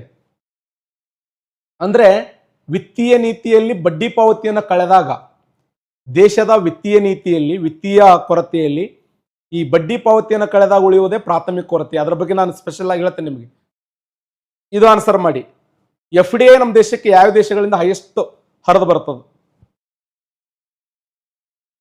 FDI, ಫಾರಿನ್ ಡೈರೆಕ್ಟ್ ಇನ್ವೆಸ್ಟ್ಮೆಂಟ್ ಅಂತ ಓದ್ತೀವಿ, ವಿದೇಶಿಯ ನೇರ ಬಂಡವಾಳ ಹೂಡಿಕೆ. ಹೈಯೆಸ್ಟ್ ನಮ್ಮ ದೇಶಕ್ಕೆ ಯಾವ ರಾಷ್ಟ್ರದಿಂದ ಬರ್ತದೆ? Singapore, Mauritius, United State of America, United Arab Emirates. Super. Highest ನಾವು ಯಾವ ದೇಶದಿಂದ ಅತಿ ಹೆಚ್ಚು ಅಂದ್ರೆ ಸಿಂಗಾಪುರ್ ನೋಡಿ, ಸಿಂಗಾಪುರ ಹೈಯೆಸ್ಟ್. ಸಿಂಗಾಪುರ ಆದ ನೆಕ್ಸ್ಟ್ ಯಾವುದು? ಯಾವ ರಾಷ್ಟ್ರದಿಂದ ಜಾಸ್ತಿ ಆಮದು ಮಾಡ್ಕೋತೀವಿ? ಸಿಂಗಾಪುರ ಆದ ತಕ್ಷಣನೇ ಹೈಯೆಸ್ಟ್ ಮಾರಿಸಿಸ್. ಮಾರಿಸಿಸ್ ಆದ ತಕ್ಷಣ ಯುನೈಟೆಡ್ ಸ್ಟೇಟ್ ಆಫ್ ಅಮೇರಿಕಾ. ಅಂದ್ರೆ ವಿದೇಶಿಯ ನೇರ ಬಂಡವಾಳ ಹೂಡಿಕೆ ಅಂತ ಓದ್ತೀವಿ. ಆ ವಿದೇಶಿ ನೇರ ಬಂಡವಾಳ ಹೂಡಿಕೆ ಯಾವ ದೇಶದಿಂದ ಹೈಯೆಸ್ಟ್ ಅಂತಂದ್ರೆ ಸಿಂಗಾಪುರ್ ನೋಡಿ ಹೈಯೆಸ್ಟ್. ಇವುಗಳ ಮೇಲೆ ಜಾಸ್ತಿ ಕ್ವಶನ್ ಕೇಳೋಣ. ಯಾವುದು? ಕೆಳಗಿನ ಪ್ರಮುಖ ಹಣಕಾಸು ಸಂಸ್ಥೆಗಳು ಸ್ಥಾಪನೆಯಾದ ವರ್ಷ? ಎಕ್ಸಿಮ್ ಬ್ಯಾಂಕ್, ನಬಾರ್ಡ್ ಬ್ಯಾಂಕ್, ಸೆಡ್ಬಿ ಅಂದ್ರೆ ಏನು? Small industrial development bank of India ಅಂತ ಓದ್ತೀವಿ, ಇದಕ್ಕೆ ಸೆಡ್ಬಿ ಅಂತ ಓದ್ತೀವಿ. ಹೌಸಿಂಗ್ ಡೆವಲಪ್ಮೆಂಟ್ ಫೈನಾನ್ಷಿಯಲ್ ಕಾರ್ಪೊರೇಷನ್ ಅಂತ ಓದ್ತೀವಿ. ಮ್ಯಾಚ್ ದ ಫಾಲೋಯಿಂಗ್ಸ್, ಒಂದಿಷ್ಟು ಬರೆಯಿರಿ. ಈ ಎಕ್ಸಿಮ್ ಬ್ಯಾಂಕ್ ಸ್ಥಾಪನೆಯಾಗಿದ್ದೆ ಯಾವಾಗ? 1982 ಜನವರಿ 12. ಎಕ್ಸಿಮ್ ಬ್ಯಾಂಕ್ ರಫ್ತು ಉತ್ತೇಜನೆಗಾಗಿ ರಿಸರ್ವ್ ಬ್ಯಾಂಕ್ ಆಫ್ ಇಂಡಿಯಾದ ಅಡಿಯಲ್ಲಿ ಸ್ಥಾಪನೆ ಆಗ್ತದೆ ಇದು. ನಬಾರ್ಡ್ ಅಂದ್ರೆ ಏನು? ನಬಾರ್ಡ್ ಇದು ನೀವು ಲಾಂಗ್ ಫಾರ್ಮ್ ಕೇಳ್ತಾನೆ, NABARD, NABARD. National bank for agriculture and rural development ಅಂತ ಓದ್ತೀವಿ. ಶಿವರಾಮನ್ ಸಮಿತಿಯ ಪ್ರಕಾರ ಸ್ಥಾಪನೆ ಆಯಿತು. ಸ್ಥಾಪನೆ ಆಗಿದ್ದು ಯಾವಾಗ? 1982 ಜುಲೈ 12. ಸೆಡ್ಬಿ ಸ್ಥಾಪನೆ ಆಗಿದ್ದು 1990 ಏಪ್ರಿಲ್ 2. HDFC ಸ್ಥಾಪನೆ ಆಗಿದ್ದು 1977 ಅಕ್ಟೋಬರ್ 1. ಇದು ಸ್ಥಾಪನೆಯಾದ ಉದ್ದೇಶ ಏನಾಗಿತ್ತು? HDFC ಅಂತಂದ್ರೆ ಹೌಸಿಂಗ್ ಫೈನಾನ್ಸಿಯಲ್, ಅದು ಮನೆಗಳನ್ನು ಕಟ್ಟುವ ಸಲುವಾಗಿ ಕೊಟ್ಟಿರ್ತಕ್ಕಂಥ ಸಾಲ ಅದು. ಬಟ್ ಇವತ್ತು ದೊಡ್ಡ ಮಟ್ಟದಾಗ ಬೆಳೆದದು. ಪ್ರೆಸೆಂಟ್ ಖಾಸಗಿ ವಲಯದ ಅತಿ ದೊಡ್ಡ ಬ್ಯಾಂಕ್ನೇ HDFC. ಪ್ರೆಸೆಂಟ್ ಸರ್ಕಾರಿ ವಲಯದ ಅತಿ ದೊಡ್ಡ ಬ್ಯಾಂಕ್ ಅಂದ್ರೆ SBI. ಪ್ರೆಸೆಂಟ್ 12 ರಾಷ್ಟ್ರೀಕೃತ ಬ್ಯಾಂಕ್ಗಳದ ಪ್ರೆಸೆಂಟ್ ಭಾರತ ದೇಶದಲ್ಲಿ. ಆ 12 ರಾಷ್ಟ್ರೀಕೃತ ಬ್ಯಾಂಕ್ಗಳಲ್ಲಿ ಅತಿ ದೊಡ್ಡ ರಾಷ್ಟ್ರೀಕೃತ ಬ್ಯಾಂಕ್ ಯಾವಂದ್ರೆ ಸ್ಟೇಟ್ ಬ್ಯಾಂಕ್ ಆಫ್ ಇಂಡಿಯಾ ಅಂತ ಓದ್ತೀವಿ. ನೆಕ್ಸ್ಟ್ ಕ್ವಶನ್, ಸ್ಟ್ಯಾಗ್ಫ್ಲೇಷನ್ ಎಂದರೇನು ಅಂತ ಕ್ವಶನ್ ಇದೆ. ಬಹಳ ಸಿಂಪಲ್. ಸ್ಟ್ಯಾಗ್ಫ್ಲೇಷನ್ ಅಂದ್ರೆ ಏನು? ಹಣದುಬ್ಬರನು ಹೆಚ್ಚಿಗಿರ್ತದ, ನಿರುದ್ಯೋಗ ಪ್ರಮಾಣನೂ ಹೆಚ್ಚಿರ್ತದೆ. ಈ ಸಹ ಪ್ರೆಸೆಂಟ್ ನಮ್ಗಾದಲ್ಲ ಹಣದುಬ್ಬರ. ಮೊಬೈಲ್ ತಗೋಬೇಕಂದ್ರೂ ರೊಕ್ಕಿಲ್ಲ, ಕೆಲಸನೂ ಇಲ್ಲ. ಮೊಬೈಲ್ ರೇಟ್ 1,23,000 ರೂಪಾಯಿ ಮೊಬೈಲ್ ಆಗ್ಯಾವ, ಐಫೋನ್ ಮೊಬೈಲ್. ಉದ್ಯೋಗ ಅಂತರೂ ಇಲ್ಲ. ಈ ಒಂದು ಸ್ಥಿತಿಗೆ ಏನು ಕರೀತಾರಂದ್ರೆ ಸ್ಟ್ಯಾಗ್ಫ್ಲೇಷನ್ ಅಂತ ಓದ್ತೀವಿ. ಹೆಚ್ಚಿನ ಹಣದುಬ್ಬರ ಮತ್ತು ಹೆಚ್ಚಿನ ನಿರುದ್ಯೋಗ ಒಟ್ಟಿಗೆ ಉಂಟಾಗುವ ಆರ್ಥಿಕ ಸ್ಥಿತಿ ನಮ್ದೇ ಅಂದ್ಬಿಟ್ರಿ ನೀವು. ಸ್ಟ್ಯಾಗ್ಫ್ಲೇಷನ್ ಎಂದರೆ ನಾವೇ ಉದಾಹರಣೆ. ಒಂದು 60 ತೊಲಿ ಬಂಗಾರ ತಗೋಬೇಕಂದ್ರೂ ರೊಕ್ಕಿಲ್ಲ, ಒಂದು ಮೊಬೈಲ್ ತಗೋಬೇಕಂದ್ರೂ ರೊಕ್ಕಿಲ್ಲ. ಉದ್ಯೋಗ ಮಾಡ್ಬೇಕತ್ತೀವಿ, ಅಲ್ಲಿ ಹೋದ ಪ್ರೈವೇಟ್ ಹೋದ್ರೆ 10,000 ರೂಪಾಯಿ ಕೊಡ್ತಾರ. ಈ ಕಡೆ ಉದ್ಯೋಗನೂ ಇಲ್ಲ, ನಿರುದ್ಯೋಗದ ಒಟ್ಟಿಗೆ ಉಂಟಾಗುವುದು ಹೆಚ್ಚಿನ ನಿರುದ್ಯೋಗ, ಹೆಚ್ಚಿನ ಹಣದುಬ್ಬರ. ಇವೆರಡು ಸ್ಥಿತಿಗಳನ್ನು ಏನಂತ ಕರಿತೀವಿ ಅಂದ್ರೆ ಸ್ಟ್ಯಾಗ್ಫ್ಲೇಷನ್ ಅಂತ ಓದ್ತೀವಿ. Very important. ರಿಪ್ಲೇಷನ್ ಅಂತ ಬರ್ತದ ಆಗ್ಲೇ. ಡಿಪ್ಲೇಷನ್ ಆದ್ಮೇಲೆ ರಿಪ್ಲೇಷನ್. ರಿಪ್ಲೇಷನ್ ಅಂದ್ರೆ ಏನು? ಸರ ನಾಳೆ ಇವತ್ತ 1 kg ಟೊಮೆಟೊ ರೇಟ್ 1 ರೂಪಾಯಿ ಅದ, ಸರ ನಾಳೆಗೆ 2 ರೂಪಾಯಿ ಆಗ್ತದ್ರಿ, ಇದು ರಿಪ್ಲೇಷನ್. ಸರ ನಾಳೆ 3 ರೂಪಾಯಿ ಆಗ್ತದ್ರಿ, ರಿಪ್ಲೇಷನ್. ಈಗ ಉದಾಹರಣೆ, ಈಗ ತೊಗರಿ ದಾಣಿ ಇದೆ, ತೊಗರಿ ಒಂದು 5,000 ರೂಪಾಯಿ ಕ್ವಿಂಟಲ್ ಇದೆ. ಏನು ಸರ್ 5,000 ರೂಪಾಯಿ ಕ್ವಿಂಟಲ್ ನಮ್ಗೆ ವರ್ಕೌಟ್ ಆಗಲ್ಲ, ನಾಳೆ 5,500 ಆಗ್ತದ್ರಿ, ಇದು ರಿಪ್ಲೇಷನ್. ನಿಧಾನವಾಗಿ ಹಣದುಬ್ಬರದಿಂದ ನಿಧಾನವಾಗಿ ಏನಾಗದಂತಂದ್ರೆ ಮೇಲೆ ಬರುವಂತ ಪ್ರಕ್ರಿಯೆಗೆ ರಿಪ್ಲೇಷನ್ ಅಂತ ಓದ್ತೀವಿ. ಇನ್ನ ಸ್ಟ್ಯಾಗ್ಫ್ಲೇಷನ್ ಅಂತಂದ್ರೆ ಹೆಚ್ಚಿನ ಹಣದುಬ್ಬರ ಮತ್ತು ಹೆಚ್ಚಿನ ನಿರುದ್ಯೋಗ ಒಟ್ಟಾಗಿ ಉಂಟಾಗುವ ಸ್ಥಿತಿ. ಬರ್ಕೊಂಡ್ ಬೈಪೇಟ ಮಾಡ್ಬೇಕು. ಭಯಂಕರ ತಿಳ್ಕೊತೀನಿ ಅಂದ್ರೆ ಆಗಲ್ಲ. ಎಕನಾಮಿಕ್ಸ್ ತಜ್ಞರ ನಾವು ಎಕ್ಸಾಮ್ ಪಾಸ್ ಮಾಡಿ ಸಾಕು ಮರೆ. ನೆಕ್ಸ್ಟ್ ಕ್ವಶನ್, ಭಾರತದ ಕೃಷಿ ವಲಯದಲ್ಲಿ ಅತಿ ಹೆಚ್ಚಾಗಿ ಕಂಡುಬರುವ ನಿರುದ್ಯೋಗ ಯಾವುದು? ಘರ್ಷಣಾತ್ಮಕ ನಿರುದ್ಯೋಗ, ರಚನಾತ್ಮಕ ನಿರುದ್ಯೋಗ, ಪ್ರಚ್ಛನ್ನ ನಿರುದ್ಯೋಗ, ಚಕ್ರೀಯ ನಿರುದ್ಯೋಗ. Super, excellent, correct. ಎಲ್ಲರೂ ಪ್ರದೀಪ ಕರೆಕ್ಟ್ ಕನ್ಸರ್ನ್ ಮಾಡಕೈತಿ. ಆಗಲೇ ಹೇಳಿ ನಿಮಗೆ, ಭಾರತದ ಅಗ್ರಿಕಲ್ಚರದಲ್ಲಿ ಕೃಷಿಯಲ್ಲಿ ಕಂಡುಬರುವ ನಿರುದ್ಯೋಗ ಯಾವುದಂದ್ರ ಮರೆಮಾಚದ ನಿರುದ್ಯೋಗ. ಮರೆಮಾಚದ ನಿರುದ್ಯೋಗ ಅಂದ್ರೂ ಒಂದೇ, ಮುಚ್ಚಿದ ನಿರುದ್ಯೋಗ ಅಂದ್ರೂ ಒಂದೇ, ಪ್ರಚ್ಛನ್ನ ನಿರುದ್ಯೋಗ ಅಂದ್ರೂ ಒಂದೇ. ಪ್ರಚ್ಛನ್ನ ನಿರುದ್ಯೋಗ ಅಂದ್ರೆ ಏನು? ಈಗ 2 ಎಕರೆ ಹೊಲ ಇರ್ತದ, ಆ ಹೊಲದಾಗ 8 ಮಂದಿ ಕೆಲಸ ಮಾಡೋದು. ಆ ಹೊಲದ ಸಾಮಾನ್ಯ ಒಬ್ಬ ವ್ಯಕ್ತಿ ಮಾಡಬಹುದು. ಒಳ್ಳೆ ಟೆಕ್ನಿಕಲ್ ಯೂಸ್ ಮಾಡ್ಕೊಂಡು ಒಬ್ಬ ವ್ಯಕ್ತಿ 10 ರಿಂದ 15 ಎಕರೆ ಹೊಲ ಮಾಡಬಹುದು. ಆದ್ರ ಜನರ ಪ್ರಮಾಣ ಜಾಸ್ತಿ ಇದೆ, ಕೆಲಸದ ಪ್ರಮಾಣ ಕಡಿಮೆ ಇದೆ. ಇದನ್ನೇ ನಾವು ಮುಚ್ಚಿದ ನಿರುದ್ಯೋಗ ಅಂತ ಕರಿತೀವಿ. ಪ್ರಚನ್ನ ನಿರುದ್ಯೋಗ ಅಂತ ಓದ್ತೀವಿ. ಮನೆಯಾಗಿರೋದು ಒಂದು ಎಮ್ಮೆ ಇರ್ತದ, 4 ಜನ ಎಮ್ಮೆ ಕಾಯ್ಲಕ್ಕೆ ರೆಡಿ ಆಗಿರ್ತೀವಿ.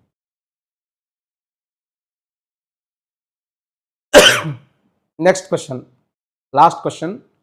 ಕೆಳಗಿನ ಯಾವುದನ್ನ ಅಧಿಕೃತವಾಗಿ ರಾಷ್ಟ್ರೀಯ ಆದಾಯ ಎಂದು ಕರೆಯಲಾಗುತ್ತದೆ ಅಂದರೆ ಈ NNP ಇದೆಯಲ್ಲ, ನೆಟ್ ನ್ಯಾಷನಲ್ ಪ್ರಾಡಕ್ಟದಲ್ಲಿ ಉತ್ಪನ್ನದ ವೆಚ್ಚದಲ್ಲಿ, ಒಟ್ಟು ಉತ್ಪನ್ನದ ವೆಚ್ಚದಲ್ಲಿ NNP ಅನ್ನು ಮೈನಸ್ ಮಾಡಿದಾಗ ಅಥವಾ ನೆಟ್ ನ್ಯಾಷನಲ್ ಪ್ರಾಡಕ್ಟ್ ಅಂತ ನೆನಪಿಡಿ. ಅದೇ ಏನಪ್ಪ ಅಂದರೆ ಸಿಂಪಲ್ ದೇಶದ ಗಡಿಗಳು ಉತ್ಪಾದನೆ ಆಗಿದ್ದು ದೇಶೀಯ ಉತ್ಪನ್ನ, ಅದರ ಸವಕಳಿ ಕಳೆದರೆ ನಿವ್ವಳ ದೇಶೀಯ ಉತ್ಪನ್ನ, ವಿದೇಶಿ ನಿವ್ವಳ ಲಾಭವನ್ನು ಸೇರಿಸಿದರೆ GNP, ಅದರ ಸವಕಳಿ ಕಳೆದರೆ NNP. ಏನು ಸಿಂಪಲ್ ಅದ ಮರೆ, ಭಾಳ ಸಿಂಪಲ್ ತಲೆ ಕೆಡಿಸ್ಕೋಬಾರ್ದು. ಈ ಒಂದು ಫ್ಯಾಮಿಲಿ ಇದೆ, 4 ಜನ ಅದಾರ, 4 ಜನರ ಆದಾಯ ಎಷ್ಟು? 1 ಲಕ್ಷ ರೂಪಾಯಿ ಇದೆ. ಇದೇ ರಾಷ್ಟ್ರೀಯ ಆದಾಯ. 1 ಲಕ್ಷ ರೂಪಾಯಿ ಇದೆ. ತಲಾ ಆದಾಯ ಅಂದ್ರೆ ಏನು? ಆ 4 ಜನರಿಂದ ಭಾಗಿಸೋದು. 4 ಒಂದಲೇ 4 ತಪ್ಪೊಡನೇನು 25,000 ರೂಪಾಯಿ. ಇದೇನಪ್ಪ ಅಂದ್ರೆ ತಲಾ ಆದಾಯ. 4 ಜನರ ಆದಾಯ ಹಿಡಿದೇವು ಅಂದ್ರೆ ರಾಷ್ಟ್ರೀಯ ಆದಾಯ, ಒಬ್ಬ ವ್ಯಕ್ತಿಯ ಆದಾಯ ಹಿಡಿದೇವು ಅಂದ್ರೆ ತಲಾ ಆದಾಯ. Simple for capital. 4 ಜನರಾಗ ಒಬ್ರು ತಂದು ಹಾಕ್ತಾರ, ಒಬ್ರು ಮಾಡಿ ಹಾಕ್ತಾರ, ಇಬ್ರು ತಿಂದು ಹಾಕ್ತಾರ. ನಾ ಏನು ಹೆಚ್ಚಿಗೆ ಮಾತನಾಡದೆ ಇವತ್ತಿನ ಕ್ಲಾಸನ್ನು ಮುಗಿಸುತ್ತೇನೆ. ಎಲ್ಲರಿಗೂ ಒಳ್ಳೆಯದಾಗಲಿ. 1 ಗಂಟೆ ಟೈಮ್ ಹೆಂಗೆ ಹೋಯ್ತು ಗೊತ್ತಾಗಲಿಲ್ಲ. ನೆಕ್ಸ್ಟ್ ಕ್ಲಾಸ್ನಲ್ಲಿ ಇದರ ಮುಂದುವರೆದ ಭಾಗವನ್ನು ಡಿಸ್ಕಸ್ ಮಾಡೋಣ.